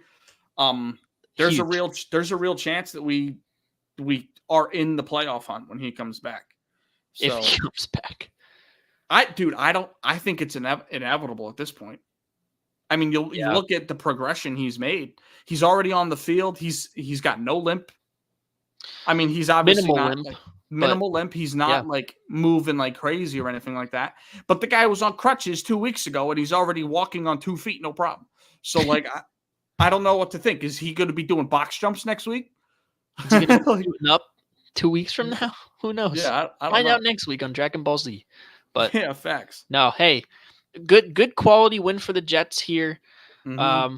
A good wake up call for the Eagles too. I think we've had some good wins, but we've also kind of walked through some wins where we've had opportunities to kind of learn. But you go back to the well one too many times, and here's the result.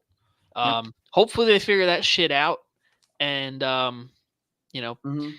with the signing of Julio Jones, I think that we have another move in the chamber for possibly a safety. You always have a move in the chamber. Pause. Hey, Howie Roseman cooking. Mm-hmm. I was my guy. I was saying Jeremy Chin for Quez Watkins in the 6th. But Jeremy Chin's hurt now. So Buda Baker, Justin Simmons, that guy from Atlanta who wants a trade now, maybe. Yeah. I don't think you give up. I don't think the Broncos give up Justin Simmons. I mean, he fits the timeline on a rebuild, so. Right. And he's already an all-pro. He's a good building block for a new defense. Yeah. But no, okay, before we move on to this week coming slate, it's time for our new segment, Is He Him? Ah, yes. Last week we found out that Jordan Love is indeed not him. This week's culprit, every Monday Night Football, I go out of my way, I sit down, I watch the game, and I evaluate the quarterback. And it's your boy this week. Dakota Rain. Hey, man, listen. He knew you were doing this, and he came to play. I will give him credit. Because... Absolutely. Well, I sent him a text, and I was like, hey, Dak, listen, buddy. I'm going to be evaluating you on the greatest sports show of all time. So I need you to go out there and do your best. And what did he do? He came out and put up one of them 4 or 5 times a year Dak masterclasses. Yeah. So let's get into it. All right. So as we did last week, I spoke about how I'm going to count up his wow throws and his yikes throws. Okay. Right. So let's look at it. We have 4 wow throws this week and only 1 yikes. Okay.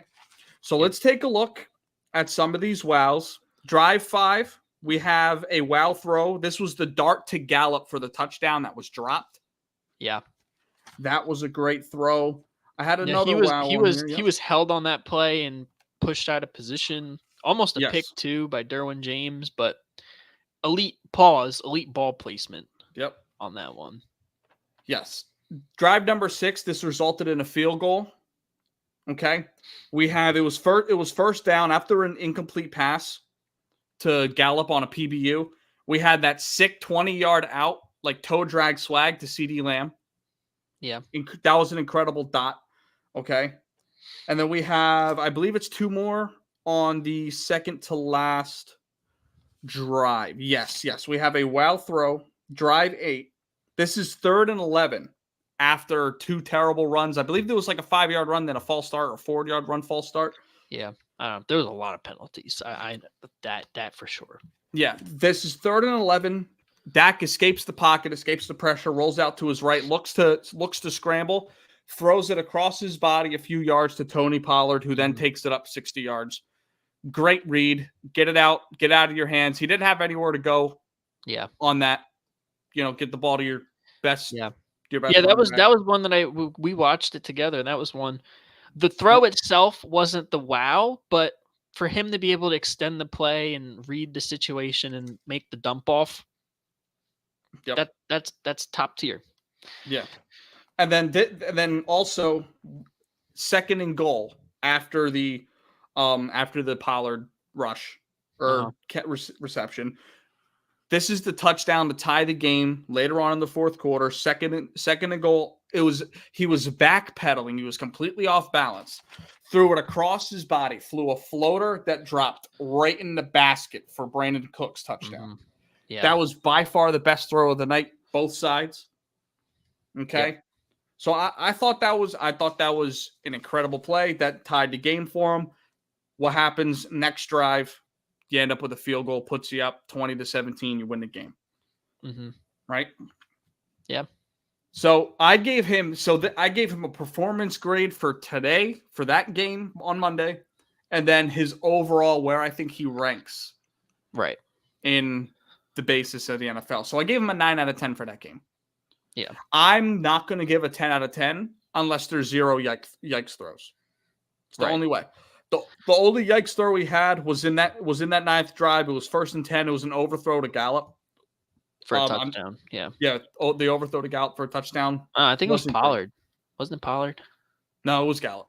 Oh, it was Gallup. Mm-hmm. Yeah, because I believe he was looking for a deep shot to play before that to Tony Pollard, but he got hit as he was throwing, so I didn't put that against him. Yeah. Yep. So let's look at the numbers. Dak ended up 21 for 30, 272 yards and a TD. He had 41 rushing yards and a rushing touchdown. So I wrote down some notes here. I said Dak played his once a month masterclass that he always does, and he did it with both his arms and his legs. It was I know you hate this word because I feel like we use it in weird ways, but this was a vintage Dak game.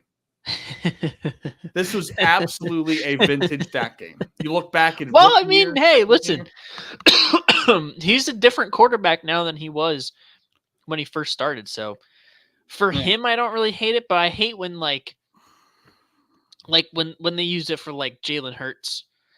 Like last year, him scrambling, starting the year, not so much. And then like in the Rams game or in the Washington game where he has that 124-yarder, and they're like, oh, yeah, look, vintage Jalen Hurts.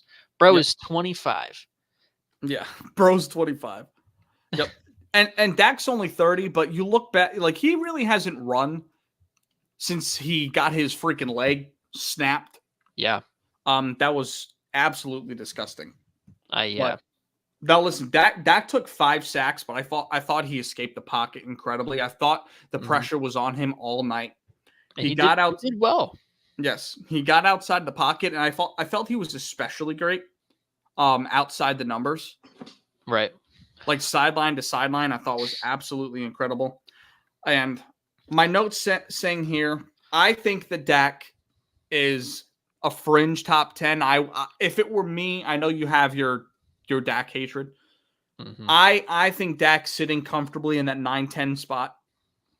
Mm-hmm. Can't really put him any higher because of the inconsistency, but I'm not going to put him lower because there's not a lot of quarterbacks that can have games like this. Right. You know what I mean? Like the peak of Dak is awesome. We don't get it very often. The floor is not. Yeah, I know. But the absolute peak of Dak is top 5 performance. Mm-hmm. And then you have your games where he throws duds. Like he had that 3-pick game earlier in the season. Yep. But finishing off, my absolute floor, this is Dak playing at his pretty much worst. I have current day Russell Wilson.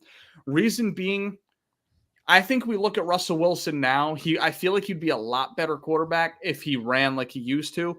I think it's the same thing with Dak. Mm-hmm. Neither of those guys escape the pocket, move, and scramble for first downs like they used to. And I think it's really affected their game because now that's not a threat. That's not another thing that the defense has to think about. You're not thinking about Dak running. And which is why I think he was untouched for the majority of his scrambles today because you're just not expecting that out of Dak anymore. Yeah. So I have him compared to current day Russell Wilson, not prime, current day. And then at his absolute ceiling, dude, Aaron Rodgers. At his absolute ceiling, which we don't get very often. Like I said, maybe 4 times a year. But when he's on, he is on. He's unconscious. There's no emotion. It's just move the ball down the field, score, do what you got to do. Outside the numbers, accurate passes, escaping the pocket, off-balance throws. We saw a lot of that on Monday night. Right. So, yeah, absolute ceiling Aaron Rodgers. I think he's a 7 out of 10 quarterback, somewhere in the 9 to maybe the 8 to 11 range if I had to put him somewhere. Okay. Mm-hmm. Hey, he had a hell of a game, and for sure one of his 3-a-year masterclass games, and fitting against his former OC. Yeah, and listen, I picked Dallas to cover. I picked a lot of weird upsets in this game and this week. I picked the Giants to cover. I picked the Jets to cover. The Cleveland Browns to cover. Yep, you were on it for sure. I was definitely on. I'm very disappointed in myself. I make it harder than it has to be when I'm picking games. Yeah, I overthink it. And I guess this week it just worked out for me, bro. Yeah, mm-hmm. It'd be like that sometimes. Yep. All right, what do you say we go pick? What do you say we pick these games? Yeah, let's freaking do it. Mm-hmm. Week 7. Take it in, soak it in.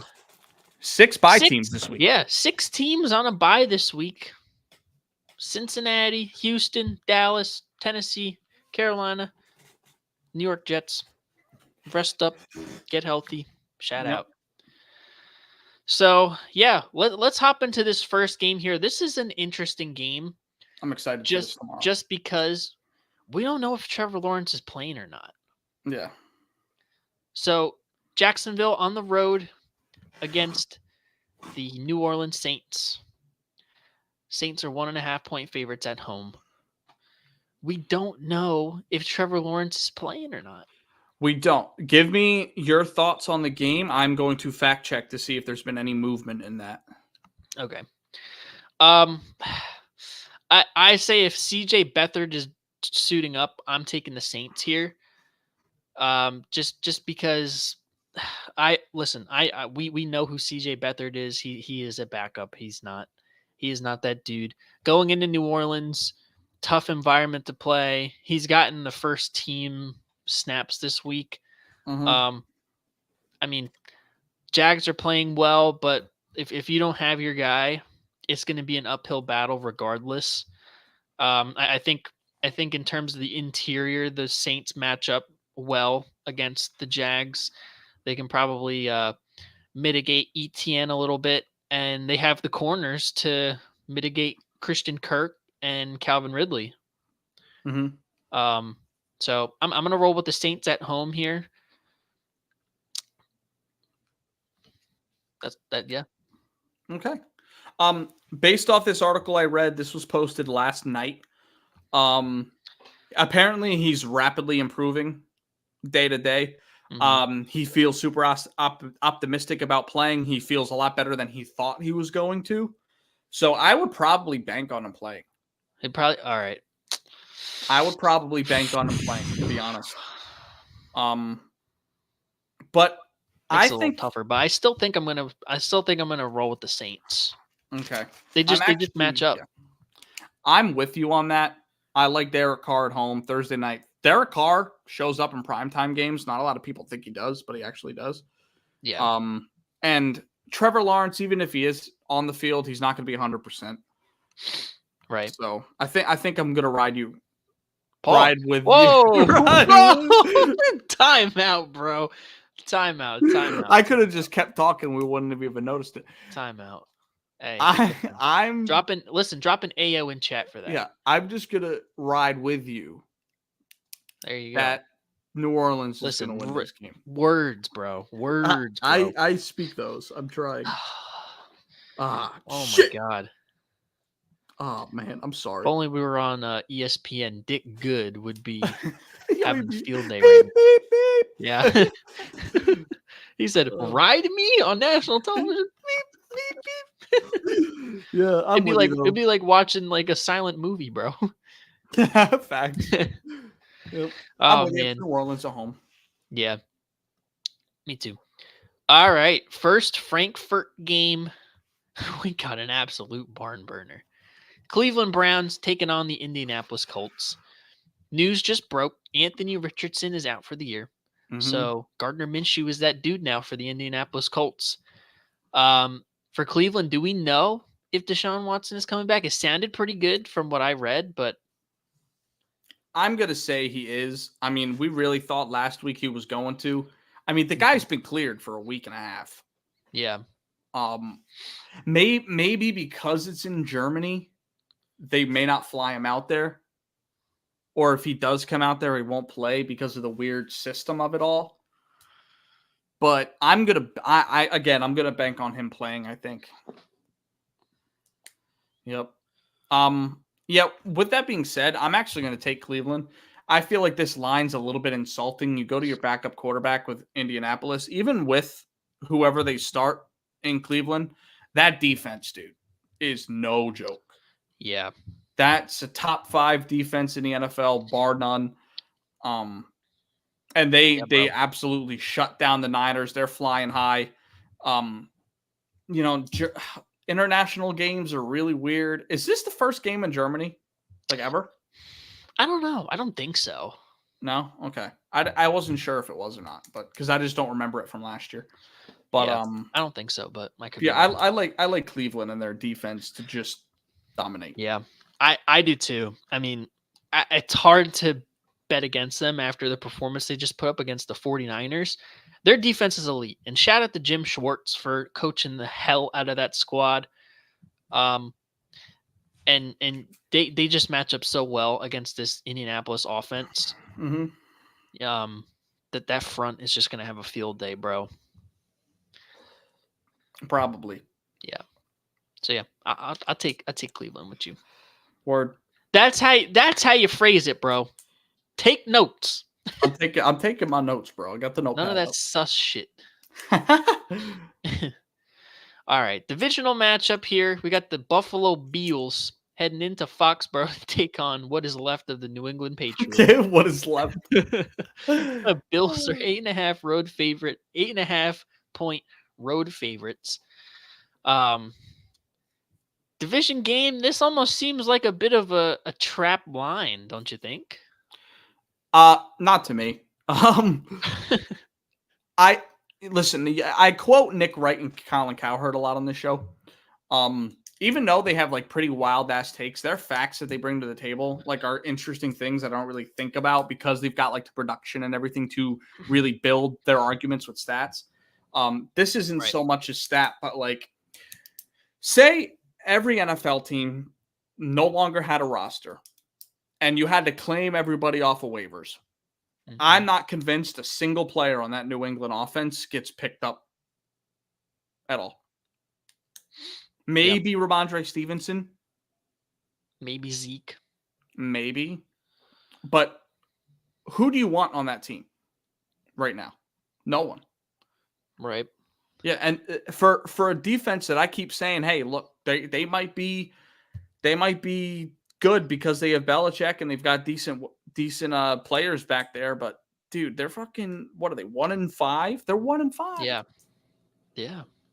They're bad, and we got to start thinking about them as a bad team. I hate to see Belichick have this shit because it's like, I don't know, people are so short-minded and they don't really think about all the success he had. Everyone's thinking about here and now. The NFL is a what have you done for me lately league.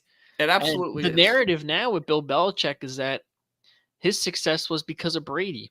Mm-hmm. And it's like, well, you look at everything else that he's done without Brady, pre-Brady, post-Brady, it hasn't been great. Yeah. I think it's a wild take. I understand where they're coming from, but I just think it's wild. Yep. Every all-time coach had an all-time quarterback, and every all-time quarterback had an all-time coach when they were winning Super Bowls. Yeah. So it goes hand in hand. It goes hand in hand. Like I'll take Buffalo here. Yeah, me too. I'm with you on that. I'll take Buffalo here. I was kind of on the fence about it just because like this is a divisional game. Mm-hmm. Really don't know, what to expect out of New England anymore. So they might just shock the world. But yeah, Buffalo Bills. Mafia. The Mafia. I respect it. Next game here, we have Washington, 2.5 point favorites going into the New York Giants. I don't give a fuck about this game.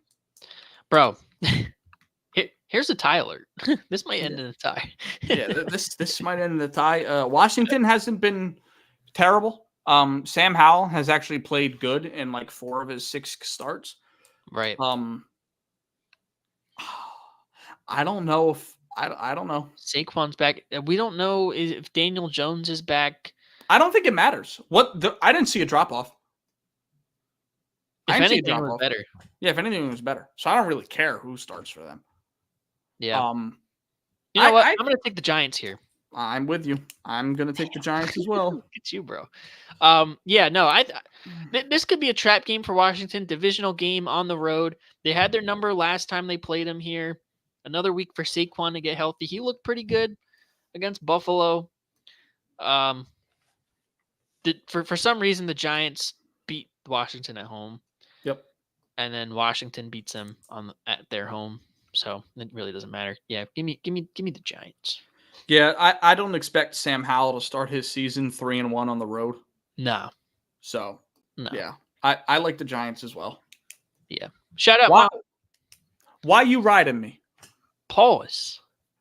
Hey, listen, I'm the one that said Giants first. You're like, I was about to say it, and you interrupted me. You're welcome. I claimed it first. Hey, shout out, Mom. Love you, Mom. Giants doing work this week. Facts. They get back. Yeah. Comeback season. I'm taking Detroit, huh? Can't beat me to it. I'm taking Detroit. Okay, bro. Golly. Didn't even let me get into it. All right, Detroit heading into Baltimore to take on the Ravens.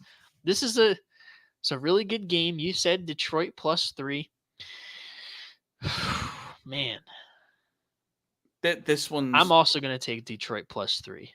Yeah. I am. They are on an absolute heater right now. Although, listen, Baltimore does not let you put up points. No. So this is probably going to be if you had to take the under, this is the game to take the under, I think. I think this is going to be a low-scoring defensive grudge match. Detroit could pull this out. I think they're the better overall team, but I would not be shocked if Baltimore won at home. I mean, the Lions could struggle with mobile quarterbacks, but the weapons that they have, it's gonna be a tough ask to beat Detroit. So yeah, I'll take the Lions as well. I co-sign that. Yeah, Detroit's flying high, and we said in the beginning of the season that Jared Goff doesn't really play well on the road. He's been incredible, like every game. We keep having these conversations of who's the MVP through this week, through that week, through this week. Why isn't Jared Goff getting love, bro? He is balling out. He should be, right? It should be him, Tua, and C-Mac. Yeah. Tyreek Hill. Yeah. Tyreek. Yeah. Yeah, I'd say Tyreek too. Yeah, those four are like probably your four favorites right now. I mean, Josh Allen's had a piss poor game. I mean, Patrick Mahomes has been great too. Yeah, but he's in the conversation every year. Yeah, and he probably will win it this year just because it's, Yeah. We want to give somebody else some love before inevitably, Same thing with them winning the Super Bowl. We'll give the Eagles love, the Niners love, and all these teams just for them to win the Super Bowl. So no question. Yeah. Yeah. Next game, another one we really don't give a shit about right here. The Las Vegas Raiders heading into Soldier Field take on the Chicago Bears. This is the battle of question mark quarterbacks. Yeah, no Justin Fields. It looks like no Jimmy Garoppolo. We have no idea if Brian Hoyer or Aiden McConnell is starting. It'll probably be Aiden McConnell. Yeah. And the Browns starter, Justin Fields, is out. Who the fuck is in at quarterback for the Chicago Bears? Let's take a look, shall we? Why don't we? I forget his name, but he's like, I read the stat. It was like he threw like a bunch of picks against some team that he was going up against. I was like, oh, Tyson Bagent. Tyson Bagent. He went to Shepherd College. I'm going to take the Raiders at -3. I think their defense has been playing very well as of late. I honestly think the Raiders should start Brian Hoyer instead of Aiden McConnell, but what the hell do I know? I think it's been beneficial that he's gotten some run with the offense. Chicago, this is just going to be like a pissing match. Yeah, it's going to be so shitty. It's going to be buried in the depths of the 1:00 time slots. Yep. Sorry to the announcing crew that has this one, but yeah, they sleep. Yeah.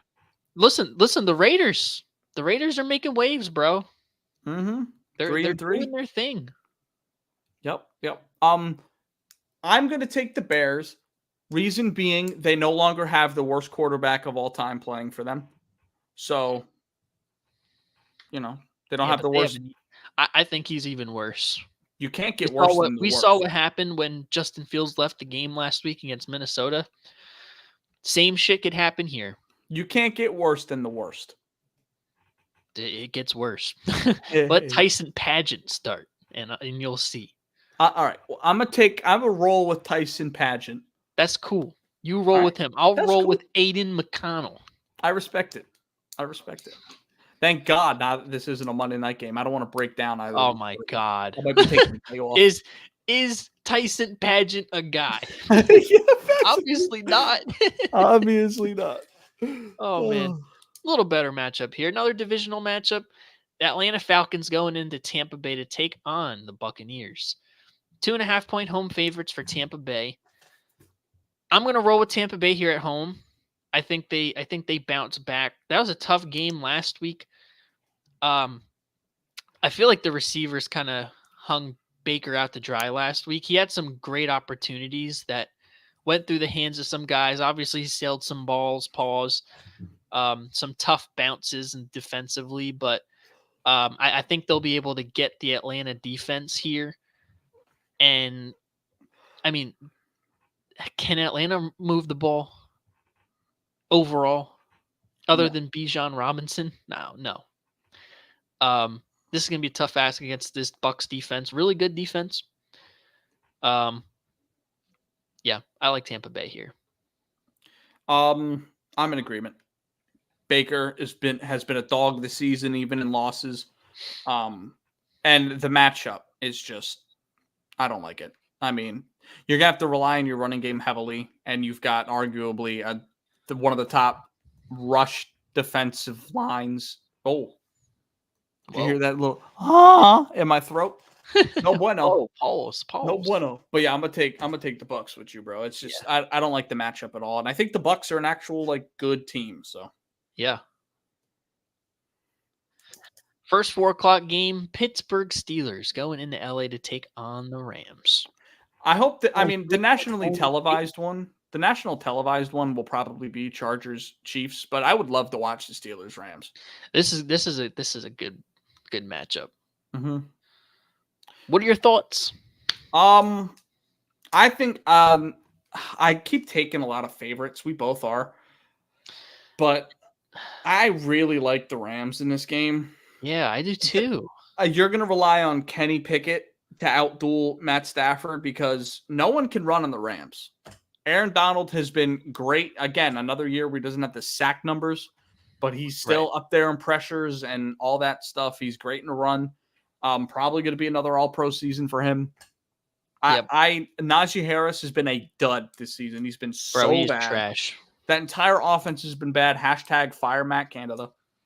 Yep. They're saying that in like Pittsburgh Penguin games. They're chanting fire Matt Canada. So like, that's funny. Yeah, it's a cross sport thing now. The vibes are just down bad. I'm gonna take the Rams. I am also gonna take the Rams. I think they have more firepower. If there was a game that would be all of upsets, it would be this one, strictly on the back of Mike Tomlin. But I don't know, bro. Cooper Kupp and Puka Nacua, who? With Matthew Stafford throwing the ball, that's a tough ask. I don't know how they're 3-2. The Steelers? Yeah, I don't know how they're 3-2. Mike Tomlin. That's basically. And their defense. The defense is good. TJ Watt, Minka Fitzpatrick, Mike Tomlin. Yeah. Hey, TJ Watt could give fits, but I just think it's not going to be enough to beat the Rams. Mm-hmm. Coming off of a pretty good win, building some momentum. I'm taking the Rams. Yeah, and we've seen Aaron Donald in games like.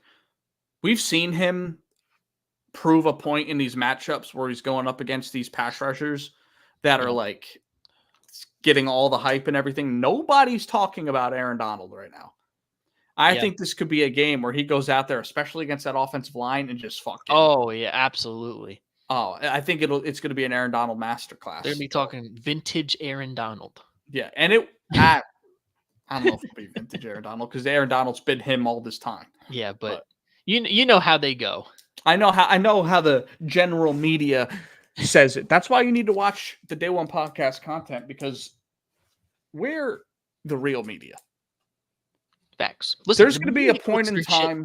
There's going to be a point in time where the ESPN president and everything are going to be working for us. Facts. So, we will be ESPN. Yeah. I mean, just to go back, do you see our overall records picking these games, bro? Yeah. Do we know something or do we know something? We know something. We know something. What we talk about. All right. Next matchup, another divisional matchup here. Arizona going into Seattle to take on the Seahawks. 7.5-point favorites for Seattle.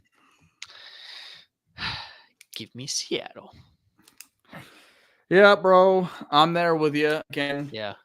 This Stop taking my picks, bro. no, Just kidding. no. We'll get into my locks, but this is one of my locks, so I picked it before you. Yeah, no, me too.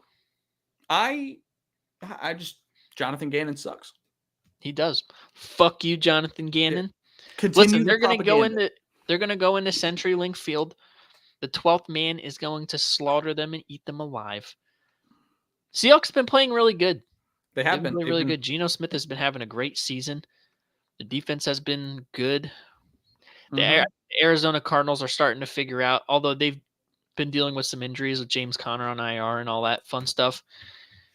They're kind of figuring out who they are, and they're not a great football team. Yep. So we're at the point now where teams are starting to know who they are finally. Yep. Jonathan Gannon in those meetings saying you have fire in your gut. Listen, he's up on that Did you take podium. the bus today? He's talking about, listen, he's on that podium talking about, listen, that fire in your gut, the fire went out. Yeah, fire died. Facts. All right. Next matchup here, Green Bay Packers going into Mile High. Take on the Broncos. Packers are 1.5 road favorites. I'm actually going to go with Denver here. I am too. Oh my God, bro. What the fuck is wrong with you? I'm going with Denver too. Oh my God.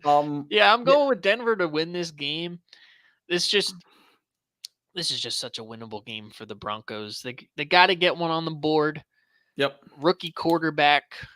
Not rookie, but first-year starting quarterback in Jordan Love. Packers have not been impressive, so to speak, overall. I mean, their defense, this is probably going to be another low-scoring game because their defense is going to be a good matchup against the Broncos' offense. But, I mean, as bad as their defense is, they still got some guys that are gonna do their thing and get to Jordan Love, and he's just gonna look like a rookie, bro. Yeah. Well, I mean, we saw the breakdown. He's a 4 out of 10 quarterback. Yeah. Yeah. I know my quarterbacks. Facts. I know them better than everyone. More than Carson Palmer. More than Carson Wentz. More than everyone. I know quarterbacks. More than John Gruden and his quarterback. More than Tom Brady. More the than TB12 method. I am better than Tom Brady. All right, bro. Stop beating your own drum. Pause. Hey, yo. I said pause. I thought you were about to say, stop beating your own meat. I was no. Oh, my God. All right, next matchup here. Another divisional round matchup. Chargers going into Arrowhead to take on the Chiefs. Chiefs are 5.5-point home favorites. Chargers are in a tough spot here. Yeah. They're in a real tough spot. With that being said, I got the Chiefs. Me too. Me too. It's a division matchup, but when you really look at it, the Chargers defense has been so bad, and you have the all-time best quarterback of all time. The Chiefs defense is the most underrated unit in football. I mean, I feel like there's not 9 defenses that could be top 5 defenses, but this is certainly one of those. And no one's talking about it. I like KC to steamroll them. Probably win by a tub, 2 tubs, 3 tubs. 4 tubs. 4 tubs. The whole bathroom. Yeah, the whole bathroom. And kitchen sink. Yep. But we'll see, bro. We'll see. Yeah. But I like Kansas City as well. Yep, I do too. Here we go. Sunday Night Football. Miami Dolphins. Yep. Coming into Philly in the link to take on the Eagles. Eagles are 2.5-point favorites at home. Obviously, I'm riding with the Birds on this one. I don't see them losing 2 in a row. This is a tough matchup. Listen, this is Gladiators potential Super Bowl preview. Yep. It's going to be a hell of a game, but listen, we got a bad taste in our mouth, and I think we're ready to wash it down, pause, and move on. And listen, this is a statement game. We're going to have to really, we're going to find out who we really are. You know what I mean? Are we for real or fraudulent? Which F is it going to be? I think it's going to be we're for real. I think we get back to doing what we do best, and that's run the ball. You know, we've been doing fantastic stopping the run. So I think Raheem Mostert and maybe Jeff Wilson's coming back. Who knows? Salvin Ahmed.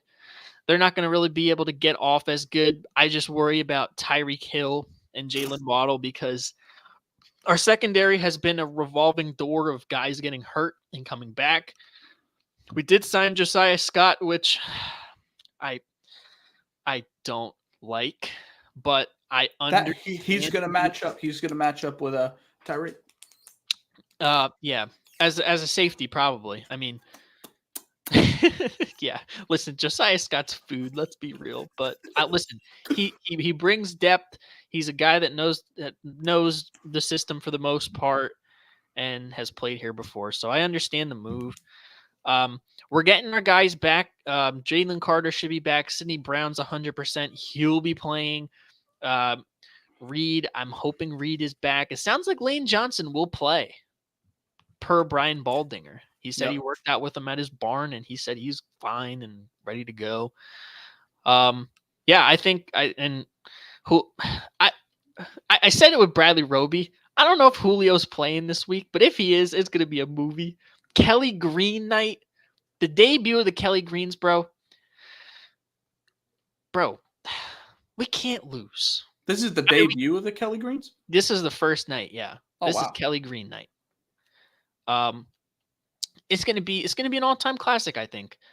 But I think we come out on top at home and really make a statement to the league. And because listen, everybody is shitting on us. Everybody's shitting on us right now because we took that bad L to y'all. Obviously the guys are pissed off about it. I'm pissed off about it. But what are you going to do? Put your head down and work. Hopefully we get these guys healthy that are hurt right now. Hopefully Brian Johnson gets his head out of his ass and the coaches continue to do what they do. I mean, the keys to this one: dominate time of possession. Make sure that offense is off the field as much as possible, as much as humanly possible. Yep. And that means establishing the run, which we can do on this team. They're middle of the pack in run defense, which is cool, but we can match up very well against their front and establish the run. And I want to see that. I want to see a DeAndre Swift masterclass on the ground. Okay. So if we do that, dominate time of possession, kind of live with bracketing Tyreek Hill. I have faith that Sean Desai, maybe it won't look good in the first half, but I think in the second half, for sure, he'll have something cooking to mitigate Tyreek Hill and that offense. So if they got something cooking and we're doing our thing and I'm gonna be there rocking that Kelly Green and my jacket, bro. Kelly Green night is gonna be a move. It's gonna be like listen, Red October with the bonus video. Bonus content. Yeah. Give me the Eagles -2.5. Okay. I'm gonna take the Miami Dolphins in this game. I'm not trying to hate on the Eagles, and I think you'll agree with me when I say that the Dolphins have been a better team this season. Yeah. And I think that there were some concerns with play calling for the Eagles last week. Do they learn from it? Probably. But I worry that if the Dolphins get off to a hot start, say they get the ball and score in a first drive, you're going to abandon the run. Yeah. I just have a feeling there's nothing anybody in the league can do with Tyreek Hill. There's nothing you can do. It's just how it is. The only way you stop him is if he stops himself. If he doesn't, escape on the short route. We're going to have to triple team him, bro. Yeah, we're going to have to triple team him. Yeah, it's going to be that it's a problem, but I could say the same thing with AJ Brown. AJ Brown's a problem. But I just think Miami's played better football. I'd like to pick the Eagles because they're at home and Kelly Green night and all that stuff. But the last time you went to an Eagles game, they lost. So hey, don't do this. Don't do this, bro. Don't do this shit. Yeah. Making me knock on wood. Don't do this shit. Listen, it's like when we go all black. Yep. The vibes that like it's just a different feel. Mm-hmm. The Kelly Green is like times 3,000. Yeah. But no, I just think Miami's been the better football team all year. I just think the Link is a tough place to play. I mean, for Miami, it's gonna be a little cold, high 50s. So they might be a little chilly willy. Yep. This might be the highest. Go ahead. It's a motivated Eagles team off of a really bad loss. Getting some key guys back this week. So, I still think things are up for us. I think this is going to be a huge statement bounce back win. Probably close. Probably like 4-6, maybe a touchdown. 10 point. I don't know. But, I mean, we're not going to blow the doors off of Miami. If we do, I'm going to be lit. But probably not going to be. This is going to be a great game, but I think the Eagles come out on top at home. Okay. I don't hate it. Yeah. Mm-hmm. Finally, Monday Night Football. Yep.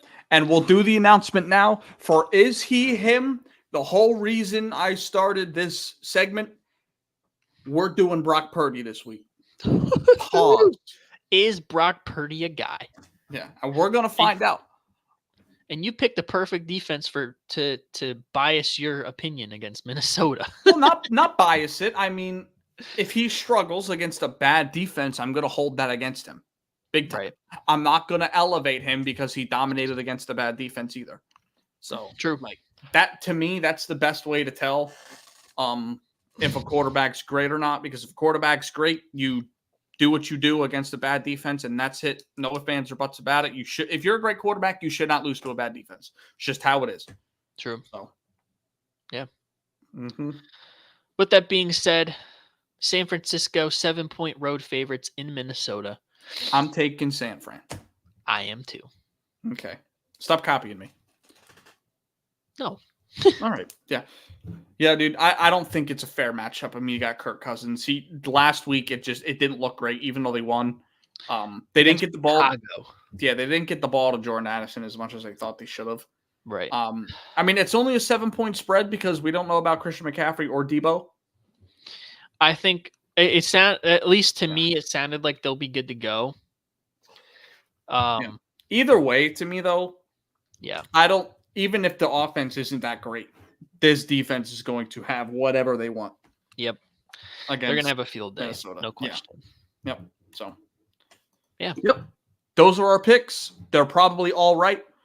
So make sure you lock in. We only picked 2 games separate, Vegas and Chicago, and then Miami, Philly. Yep. Which I think is good because you need a bounce back, so you should follow my picks. Good for you, bro. What? I'm still leading you on the season, bro. What are you talking about? I need a bounce back. Listen, you may be leading the season, okay? But you've had the lowest of lows. 1 game under 500 is pretty low, I guess. You've had the lowest of lows so far. All right. You've had the highest of there's highs. Still a lot of season left. Listen, you've had the highest of highs, the lowest of lows. You just need to be more consistent like me. That's all. That's all I'm saying. Fair enough. Fair enough, bro. Saying. Yep. All right, let's get into our locks of the week. Yeah, starting with me, I got the LA Rams as a 3-point favorite versus the Pittsburgh Steelers. Again, like we talked about earlier, I think this passing attack is probably going to be the difference here. I mean, Matthew Stafford and Cooper Kupp, Puka Nacua, they're going to be throwing it all over the yard. Yeah, they're going to be throwing it all over the yard, and I don't know if Pittsburgh can move the ball on this LA defense. So I think LA is going to do their thing. They're going to take care of them by 7 to 10 points, probably. The other pick I got, Kansas City, 5.5-point favorites versus the Chargers. This one, I mean, it could go either way. I could totally see the Chargers upsetting the Chiefs at home because, I mean, if you look at the Chargers, they're in must-win mode already. They are. And that's a scary team. Yeah. But, I mean, it's tough to play in Arrowhead. Chiefs are chiefing. So Pause. No. What? Yeah. Hey, give me the Chiefs. And my absolute lock of the week, put it in. Bring the hammer out. Philly -2.5 versus Miami Dolphins. Listen, bro. The energy of the city. We talked about the Phillies to open this pod having an influence on the Philadelphia Phillies. The Eagles fans in the city with this Kelly Green week and the movement is going to have an effect, I think, on Sunday night. I think it's going to have quite an effect. Coming off of a bad game, this is a great bounce back opportunity to really shut up the naysayers about, questioning our legitimacy in the Super Bowl contender conversation. Because, I mean, going up against a gladiator on gladiator crime, Miami, speed, Philadelphia, power. It's going to be an absolute movie. Again, listen, the Eagles and alts, especially at home, it's been a minute since they've lost, but they don't lose. The energy is just different. This is going to be a packed house. The house is going to be rocking. You might be able to feel it from Lee Heighton. Bye. You might be able to feel it from Lee Heighton. Okay. But yeah, no, this is a great opportunity. We're getting some guys back. We can get back to what we do best, and that is dominate in the trenches, establish the run, work the pass off of that. I think Devontae Smith has a bounce back game this game. He's been kind of quiet for the most part, but I think he can dominate the CB2 matchup there. And yeah, bro, this is good. We're going to be talking about this one as like, wow, they really got their shit together. When they need to. I hope so. I hope so too. But I think they take care of business, have a statement win. It's going to be an all-time classic matchup here. Yeah. Potential Super Bowl preview. We'll see. But yeah, absolute lock. Philadelphia. I don't hate it. 2.5. Yep. So let's get into my picks, okay? But before we do that, I just need to point out Jordan Poole in the Garden in 27 minutes in the preseason scored 41 points. Damn. The Batty Killer. He was in New York. The Baddies were out, I guess. Hey, listen, Ice Spice was in attendance. Yeah. And this is another thing too. This is why I'm better. Okay. I am 9-0 in my last 3 weeks of locks of the week. And you always pick your locks before I do. So that means 3 teams a week have been taken off the board for me to pick. And I'm still 9-0. Just saying. So let's continue that. I love Cleveland -2.5 going into Indianapolis. I think that's a mismatch made in heaven. Even if Deshaun doesn't play, that defense is disgusting. Oh, who? Number 4. Number 4. Hey, Dick Good, where are you at? Beep, beep, beep, beep, beep, beep. The amount of times we said that man's name on program. Yeah, bro. We need to write it down or something. We need a whiteboard with just the names. Yep. Just the D-Watt counter. Yeah. Yep. But no, I love Cleveland to hammer down that 2.5 on the Colts. My next matchup here, Seahawks -7.5 at home against the Cardinals. Basically all it comes down to for me is Josh Dobbs going into Seattle against the 12th man. I think it's a mismatch made in heaven. The Seahawks, I believe, they're coming off of an upset loss. Not an upset loss, but a loss against the Bengals where they had control of the game. They actually doubled total yardage on offense against the Bengals and still lost. So I think they got a bad taste in their mouth like the birds. So I think they're going to come out and handle their business. And then San Fran at -7 against the Vikings. I took that as my absolute lock, mainly because I think that -7 will be a lot more once C-Mac and C-Mac and Debo are confirmed to play. I think it might jump up to like 13. So I'm taking it at -7 now, and I think it's an absolute lock that they at least win by a touchdown going into Minnesota. Yeah. Hey, I like it. Mm-hmm. I like 12-0. 12-0 sounds pretty good right now. We gonna see. By the way, you got a little typo there. -2.5 point underdog. Yep. Aren't they a favorite? They're a favorite. Okay. They're a favorite. Just making sure. Everyone pointed out in the comments, so I never make the mistake again. Yep. Favorite. Type favorite in the comments. Yep. All right. Immaculate Grid time? Absolutely. All right, bro. We're going to start with the NBA because we started the show with NBA. All right, fair enough. And we'll move on to football. So why don't you have it on dark mode? What do you mean? How do I do that? It's in your computer settings, but yeah, I ain't doing all that. I ain't doing all that. All right, what are we thinking here? Well, should we get the All NBAs off the board? We could. Like Knicks, we could go someone like Walt Frazier if we wanted to.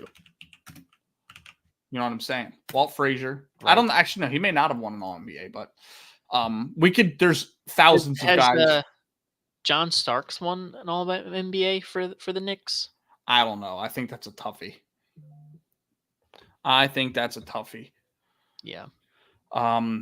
Man, some of these teams are kind of weird. Like I got to figure out someone who played for the Spurs and the Kings. Like, are you shitting me? Does anything jump out to you right away other than the All NBA? I mean, this is a weird one, bro. Patty Mills didn't play for either of these teams, right? No. Okay. Did Wilson Chandler play for the Suns? I don't know. I don't know. For the Knicks. Yeah. Yeah, he definitely Did he play for the Kings too? Oh my god, I don't know. I feel like he has, bro. Do we want he's played for all three of those teams. Do you want to send Chandler has played for so many NBA teams, bro. Which one do you want to send it for? I felt like you felt more confident with the Kings. I feel like I would know it too. We'll think about it. We can do Vince Carter for that one. Kings Knicks? Mm-hmm. Okay, let's do Vince Carter. Lock it in. Oh no! God damn it! Fuck. Who else is here though? I don't know why I saw him in a fucking Knicks jersey. MCW. Carter Williams? Nah. No shot, bro. All right, well, we're already not getting them all, so let's just get the easy ones. Bernard King. Patrick Ewing. Oh, Bernard King would be fun. George Gervin.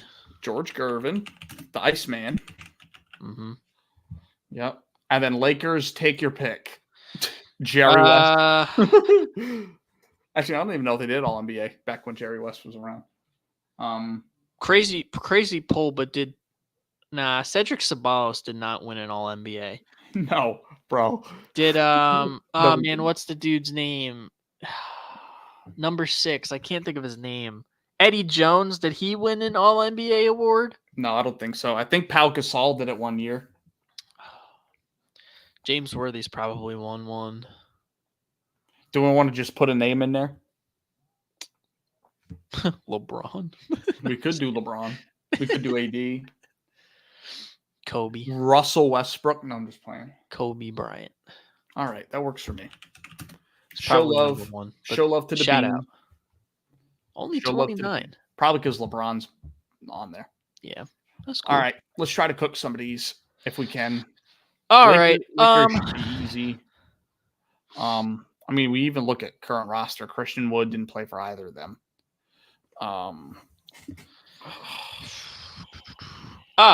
Kings Lakers Vlade Divac, but that might be a popular one. But that is one. Whew. Yeah, it's a popular one. Yeah, it is a popular one. Oh man. Lakers Suns, dude. That's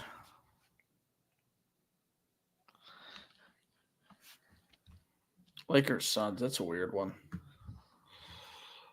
Lakers, Suns. Who's currently on the Suns that might have played with them?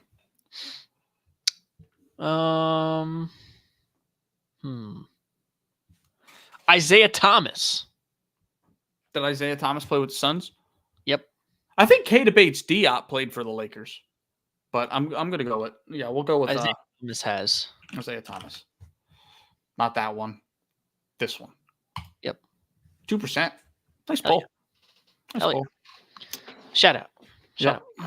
Spurs, Knicks. I mean, the Knicks have had nothing but Derrick Rose didn't play for either of them. Did Stephon Marbury play for the Suns?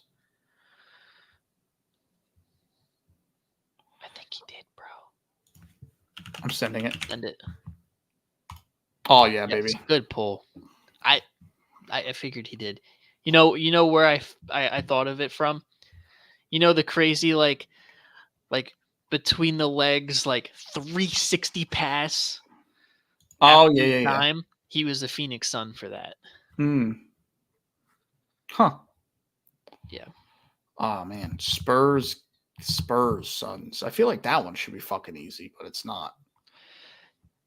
Did Aaron Baines play for the Suns at one point? Yes, he did. Aaron Baines played for the Suns. Let's go, bro. Aaron Baines, baby. Aaron Baines did play for the Suns. I don't know why that name came to your head. all I was thinking about was the Tim Duncan and him when he was drunk. He's like, "Shut the fuck up," and he's like, "Thanks, man." All right, we only have one more option. So, yep. Let's think: Spurs Kings or Knicks Kings.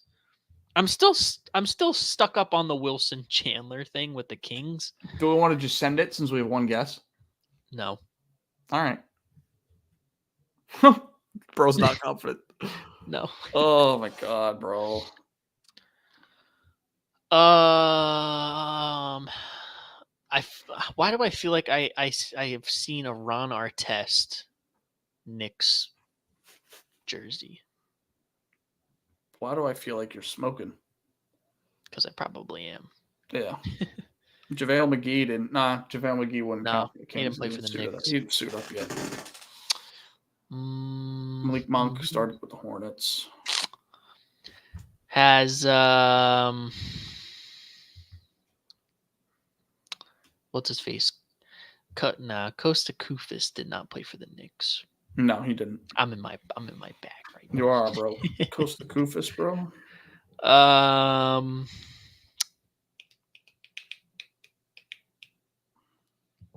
Did Jimmer play for the Knicks? I don't. Jimmer Fredette? Mm-hmm. I think so. I think he did.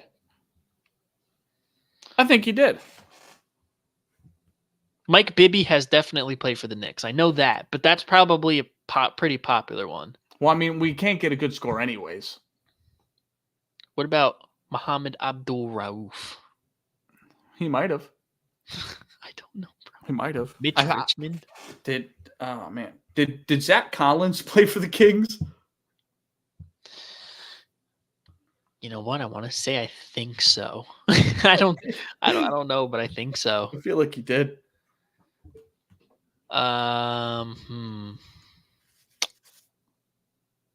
Well, let's just pick a name. I mean, Mike Bibby.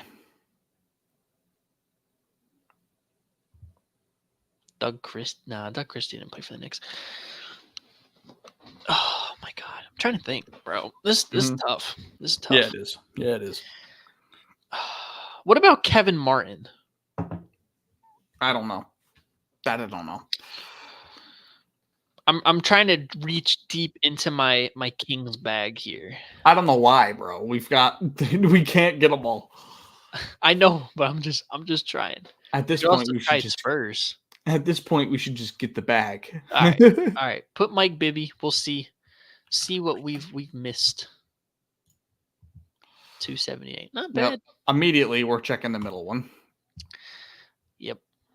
So let's. Rudy Gay was one. That's true. It's a pretty popular one though. Bellinelli. Oh, Antoni. right. Dwayne Dedman. Oh, yeah. Rudy Benny Gay. Del Negro. George Hill. Oh, Drew Gooden. Corey Joseph. Oh, yeah, that's right. Corey Joseph. Kevin Damn Martin. Kevin Martin's right here. Vernon Maxwell. Ray McCallum. Chisholm Metu, bro. Fuck. Oh, man. Garrett Temple. Anthony Tolliver. Another king that's not Costa Kufis that played in that era. Anthony Tolliver. Yep. Oh, man. Hito. Ime Udoka. Bro, what? Yeah, Ime Udoka, bro. Damn. What other one do we want to look at? We'll look at the Knicks Kings one. Knicks Kings. Yeah. All right, let's do that.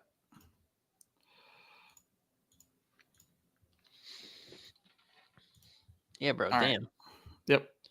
Aaron Aflalo, bro. Oh, Trevor Quincy Ariza, AC. Oh, my God, bro. Trevor Ariza, Matt Barnes, dude. Anthony Ariza. Turner. Anthony Morrow. Alec Burks. Oh, my God. Doug Christie. I did say Doug Christie. You did say Doug Christie. Jimmer Fredette. He was. I knew it, bro. I knew it. Langston Galloway. Langston Galloway also played for the Suns. Yep. Maurice Harkless. Mo Harkless, yeah. Justin Holiday. Mm-hmm. Daquan Jeffries. Emmanuel Mudiay. Norvell Pele. Zach Randolph. Iman Shumpert. Derek Williams. Oh. Meta. Yep. Oh, Ron Artest. Bro. Ron Artest, bro. I knew it, bro. You did. Ah, shit. Yep. All right. Good shit, though. Let's get this football one. Yeah. All right. Good shit. Oh, baby. There's some birds in there. About to eat. Let's go. All right. So we got Bears, Rams, Pats, Eagles, Bills, Eagles. Mm-hmm. Oh, man. All right. Well, we can knock the Eagles one out. Bills, Eagles, Kiko Alonso. Bills. Kiko Alonso. Okay. Good poll. Patriots, Eagles. I need to get a poll. Hold on. We could do Nick Foles for Bears, Eagles. Nah, that's going to be too. Yeah, true. So there's a couple. I'll probably go with Dante Stallworth, but there's Jalen Mills, which is probably a known one. Nelson Aguilar. Yep. He had a good season with them, so. And Dante Stallworth played for the Patriots and the Eagles. You want to do Stallworth? Yeah. No one's going to have him on there. This one here, 212 to 2012. Yep. 0.9. Good poll. And then Eagles, Bears, Nick Foles. Bears, Eagles. Let me see if I could think of a better one than Alshon Jeffrey. Yeah. Yeah. We'll come back to that one. Okay. Let me sleep on it. But Yep. Bears Pro Bowl. We can do Eddie Jackson. Eddie Jackson. Yeah. Eddie Jackson. Jordan Howard make a Pro Bowl? I don't know. Did he never led the league, did he? I don't know. Oh, put him for Bears Eagles. Jordan Howard. Perfect. There we go. Good Lord. 2016 to 2012. Yep. 8%. Nice. All right. I like Eddie Jackson for this one. All right. Eddie. Peanut Tillman would be one too. Yeah, we'll do Tillman then. Because I'm unsure. Where is he? Charles Tillman? Charles Tillman. Oh. Duh. 2%. Very nice. Pro Bowl for the Patriots. Fucking Matthew anyone. Slater. Slater. Yes, sir. Matthew Slater. And then Bills Pro Bowler.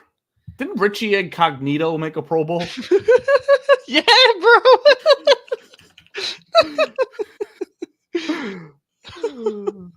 Oh my God, bro. Yo, weird. We're just absolutely on fire, bro. I guess Richie Incognito. Oh my god. Oh my god. All right. Let's lock back in. Oh man. Did John Johnson the third play for the Bears? I don't think so. No, he played with the Raiders. John Johnson did play for the Bears. Did he? He played for them last season. John Johnson? Yeah, pretty sure. I'm not doing that yet. I swear to God, I remember him being in a Bears uniform, and then he signed back to the Rams this offseason. But I thought he was with the Raiders. I don't think so, bro. Yeah, he signed with the Raiders, bro. I remember him being in trade talks. I remember him being in trade talks in Chicago. I don't know, because they had a revolving door of safeties, like good to mid safeties in John Johnson was with one the Raiders, of them, and John Johnson was one of them. For a fact that he was on the Raiders. Oh man. We got Rams, Bills. That's an interesting one. Rams, Pats. Bills is interesting. Yeah. These Rams ones are pretty interesting. Yeah. I mean, Leonard Floyd for Bears. Leonard Floyd 100% played with the Bears. He's with the Bills. He is with the Bills, but he also played with the Bears. Did he? Yeah. He got drafted by the Bears. I like Leonard Floyd for this one because people are going to think of him with the Bills because he's there now. Yeah. All right. Okay. There you go. Could have been better. Right. Yeah, there's his Bills uniform. Yeah. Man. Patriots Rams. Did Gostkowski kick for the Rams? I don't think so. I don't think so either. Aaron Hernandez went to prison. Okay, what? We just grilling dudes. Okay. Yeah. I mean, he did. Man. Did he not? I mean, I'm pretty sure he went to prison. I mean, riddle me this: did Danny Amendola play for the Rams? No, he didn't. No, Danny Amendola played with the Dolphins for 1 year. So did Wes Welker. Yeah. I thought Danny Amendola played for the Rams. I don't think so. Unless he was drafted there. I don't think he was there after the Patriots. We'll fact check that after, but I really don't like that. I don't think he did. Brandon Cooks played for the Patriots and the Rams. Yeah, but that's a popular one. It is a popular one. That's gonna be on there. Also could have done Allen Robinson for Bears Rams. Yep. Mm-hmm. Let's see. Rams. I mean, who are their guy? Did Robert Woods play for the Patriots or Bills? No. Sammy Watkins didn't play for the Rams. Played for the Bills though. Yeah, I know he played for the Bills. Oh. That's why I came to mind. I'm going by position.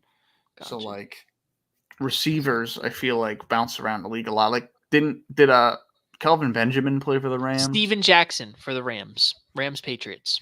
Isn't that an easy one? No. All right. 14 to 15? I mean 4 to 15? Yep. Good pull. Rams, Bills. All right. Von Miller. That's gonna be one. Yeah, Von Miller. All right, let's lock in. Yeah. Bills. Yep. This would be the first one we completed in a while. Yeah. Rams. Let's look at running backs. Todd Gurley never played for them. Falk hasn't. Jackson hasn't. Why am I picturing a Torrey Holt Bills jersey? No. Okay. Didn't happen. Am I picturing an Isaac Bruce jersey then? No, you're not. All right. And I guess so. High as hell. I mean, corners.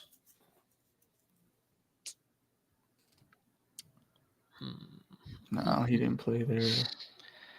Ryan Fitzpatrick. Did he play for the Rams? think so. I mean, he played for like 13 teams. Did Josh McCown play for both these teams? Probably. I don't know, bro. Joshua Dobbs. Did Blake Bortles play for the Bills? Like, Blake Bortles played for the Rams. Yeah. Yeah. What about Doug Flutie? Did Doug Flutie play for either of these teams? Play for the Bills. I don't know about the Rams, for the Bills. He did play for the Bills. Oh man, dude. Well, we have Von Miller in case we need something. So right, we're just trying to think of some big time pulls. Yeah, because this is a great board. This is a fantastic board. We don't want to waste it with Von Miller. This is the best one we've ever done. So facts. I knew it was wraps when we saw that Eagles column. I'm like, oh man, let me cook. Yeah, that wasn't even the best pull. Fucking Richie Incognito was the best pull. I don't know what made me. He was the first name. I didn't even think of like current Bills. I just immediately went to Richie Incognito. Facts, bro. That's insane. Oh my god. All right. Oh man. They've had a revolving door at receiver for like the past 10 years. Like Robert Woods didn't play for the Bills.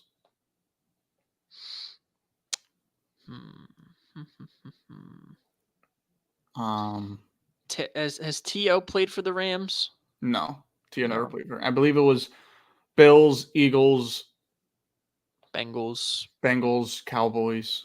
Niners. And that was pretty much it. Niners, yeah.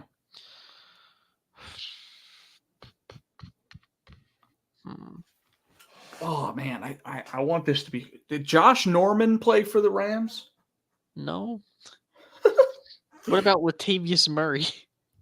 Latavius Murray did not play for the Rams. Oh, fuck. Did Jim Kelly ever end up with the Rams? No. Thurman Thomas didn't. O.J. Simpson went to prison. Okay, bro. These prison guys. Yeah. Oh, wait. That's another name I'm not supposed to say in this program. My bad. Good job. Yep. That and Karl Malone. Hey. Hey, you said OJ. You forced yourself into it, bro. You're welcome. Let's not do that. Oh, man. This is tough. This is tough, bro. It's a tough one. Definitely going to be one I want to see the guys. Yeah, I don't want Von Miller because he's going to be at like 60-some%. Yeah. Like this is an under 100 performance. This is an under 50 performance, basically. It could be. Yeah, I mean, there's 10, 10.6, 11.5. That's 20.5, 28.5. Yeah, we are currently under 50.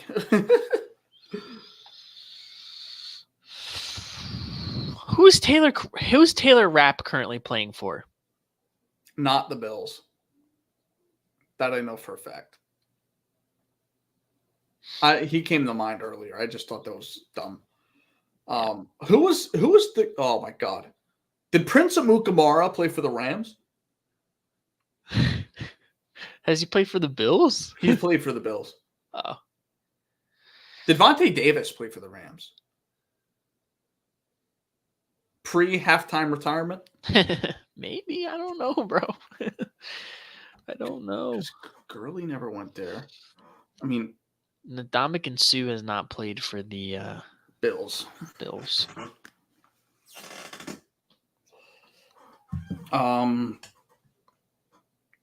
Oh man, I can't believe we can't come up with a better player than Von Miller, other than Leonard Floyd.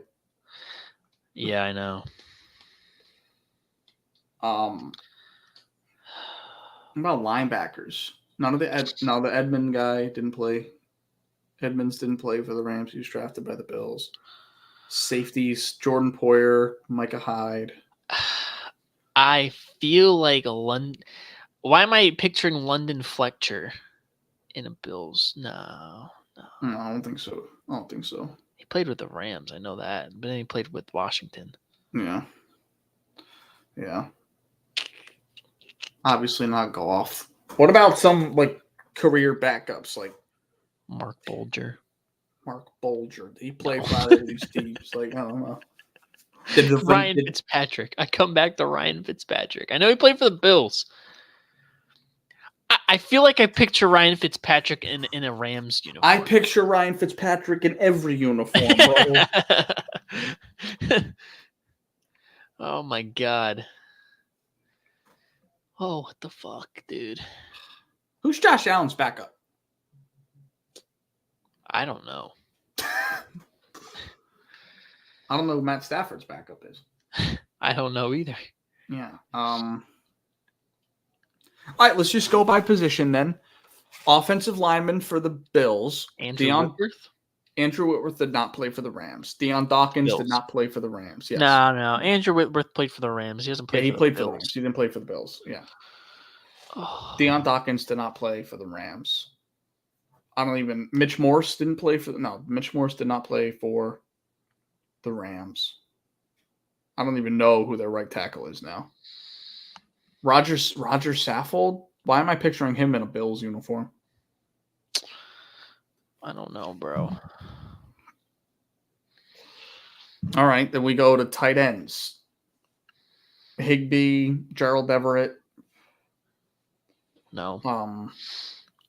Obviously Kincaid, no, and Dawson Knox, no.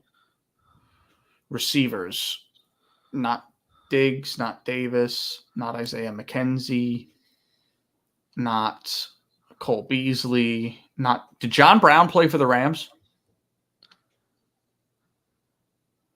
I don't know. Shit. All right. So Van Jefferson, no. Wait, didn't Van Jefferson? Where did Van Jefferson get traded to?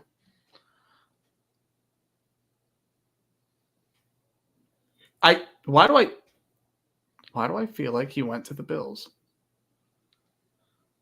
I don't think so. He just got traded like 2 weeks ago, so he suited up for his new team. I feel like it wasn't the Bills. Okay. All right. What about oh my god, who is this guy? No, because John Brown played for the Cardinals. Crazy poll. What about Nickel Roby-Coleman? Nickel Roby-Coleman played for the Rams. 100%. I'm picturing him in a Bills uniform. Do we send it? Send it. Let's send it. All right, let's do it. I know he played for the Eagles. Let's go. Go, baby. Let's go, bro. Oh, my God. Oh, man. All right. Let's immediately look at that. Okay. Ryan Fitzpatrick has to be on the list. All right. No ifs, ands, or buts. Ryan Fitzpatrick. Yep. Case Keenum. Tony Hunter, Rusty Jackson, Case Keenum for rushing. Robert Woods did play for the Bills. Oh, interesting. Vince Ferragamo. James Lofton. Here's all players. Mo Alexander. Sammy Watkins. I said Sammy Watkins, too. London Fletcher. Oh, I said him. Hey, bro, Nickel Roby-Coleman, I'll take it. Richie Incognito. We already used him for promo. Yep. Taylor Rapp is on that list. Is he really? He is right there. There he is. Yeah. Right okay. There. Good pull. Nickel Roby-Coleman shout out. Yeah, I guess we just weren't. We were not confident in any of these. All right. What else? I named like half of that list. What else do we want to look at? Pull that up again. I'm gonna look at some of the Eagles. Pro Bowlers I don't care about. Yeah. Let's look at one more, then we're going to bed. Let's look at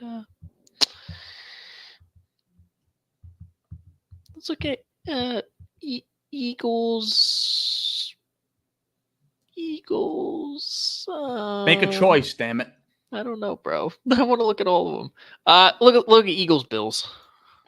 All right, Eagles Bills. Good, because I was about to just obviously Shady's on that list. Kiko Alonso's on that list. That was the trade. Jackie Allen, Colt Anderson, Matt Barkley. Oh yeah. Nigel Bradham. Yep. Good. Ron Brooks. Zach Brown. Don Calhoun. Dick Cunningham. Ronald Ronald Darby. Oh my God.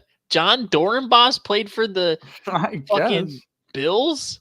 Randy Jackson, Charles Johnson, James Charles Lofton. Johnson, James Lofton. James Lofton. Shady. Jordan Matthews. Oh, yeah, And then, yep. yeah, he did play. Versus Jason Peters. He did play for the Bills. That's Jordan right. Poyer played for the Eagles? He did, bro. Huh. Troy Vincent. Yeah. Cedric Thornton. Okay. Pretty interesting list there. Yeah, bro. Pretty interesting list. I'd say it's been a pretty good show. Yeah. Had a lot of fun today. Hell yeah. Yep. Long show. Yep. Had a lot to talk about. It's that time of the year, bro. Yeah. Mm-hmm. What do you say next week? We get through our predictions as quick as possible for the week 8, but I think we need to do our season predictions for the basketball. We're gonna have to because it starts in 6 days. Yep. So we'll do the show unless you want to do a second show. We'll think about it. But either way, expect next week to get our NBA season predictions. We'll go by seeds. We're not going to do records because that shit takes forever. We'll just do seeding, and then we'll do our awards, hot takes, things like that. We'll do our week picks, and we'll maybe do another Immaculate Grid. We had some fun with it today, so maybe we'll do it next time. Yep. But yeah, it's been the Day One podcast. Make sure you like, comment, subscribe, tell a friend to tell a friend. Whether you're on a boat, you're on a bus, you're on a plane, you're on a space shuttle, you're in a hamster ball, wherever you are, you can get internet just by stealing it from your neighbors. Listen, Xfinity Live has it. Yep. The bank has it. Yep. The Link has it. Everywhere has it. Yeah, and if you don't have any money, just make friends with your neighbors. Log into their account. Okay. Listen, we do not condone the sale of secondary substances, but hey, whatever you got to do to tune into this program on Wednesdays. Yeah. Do what you got to do. Yeah, make sure you do it. Shout out Jets. Appreciate the dub this weekend. Shout out Fightins. We're going to the World Series. Red October, baby. Red October continues. We'll see you guys next week. I'm Kyle. That's Anthony. See y'all later. Peace.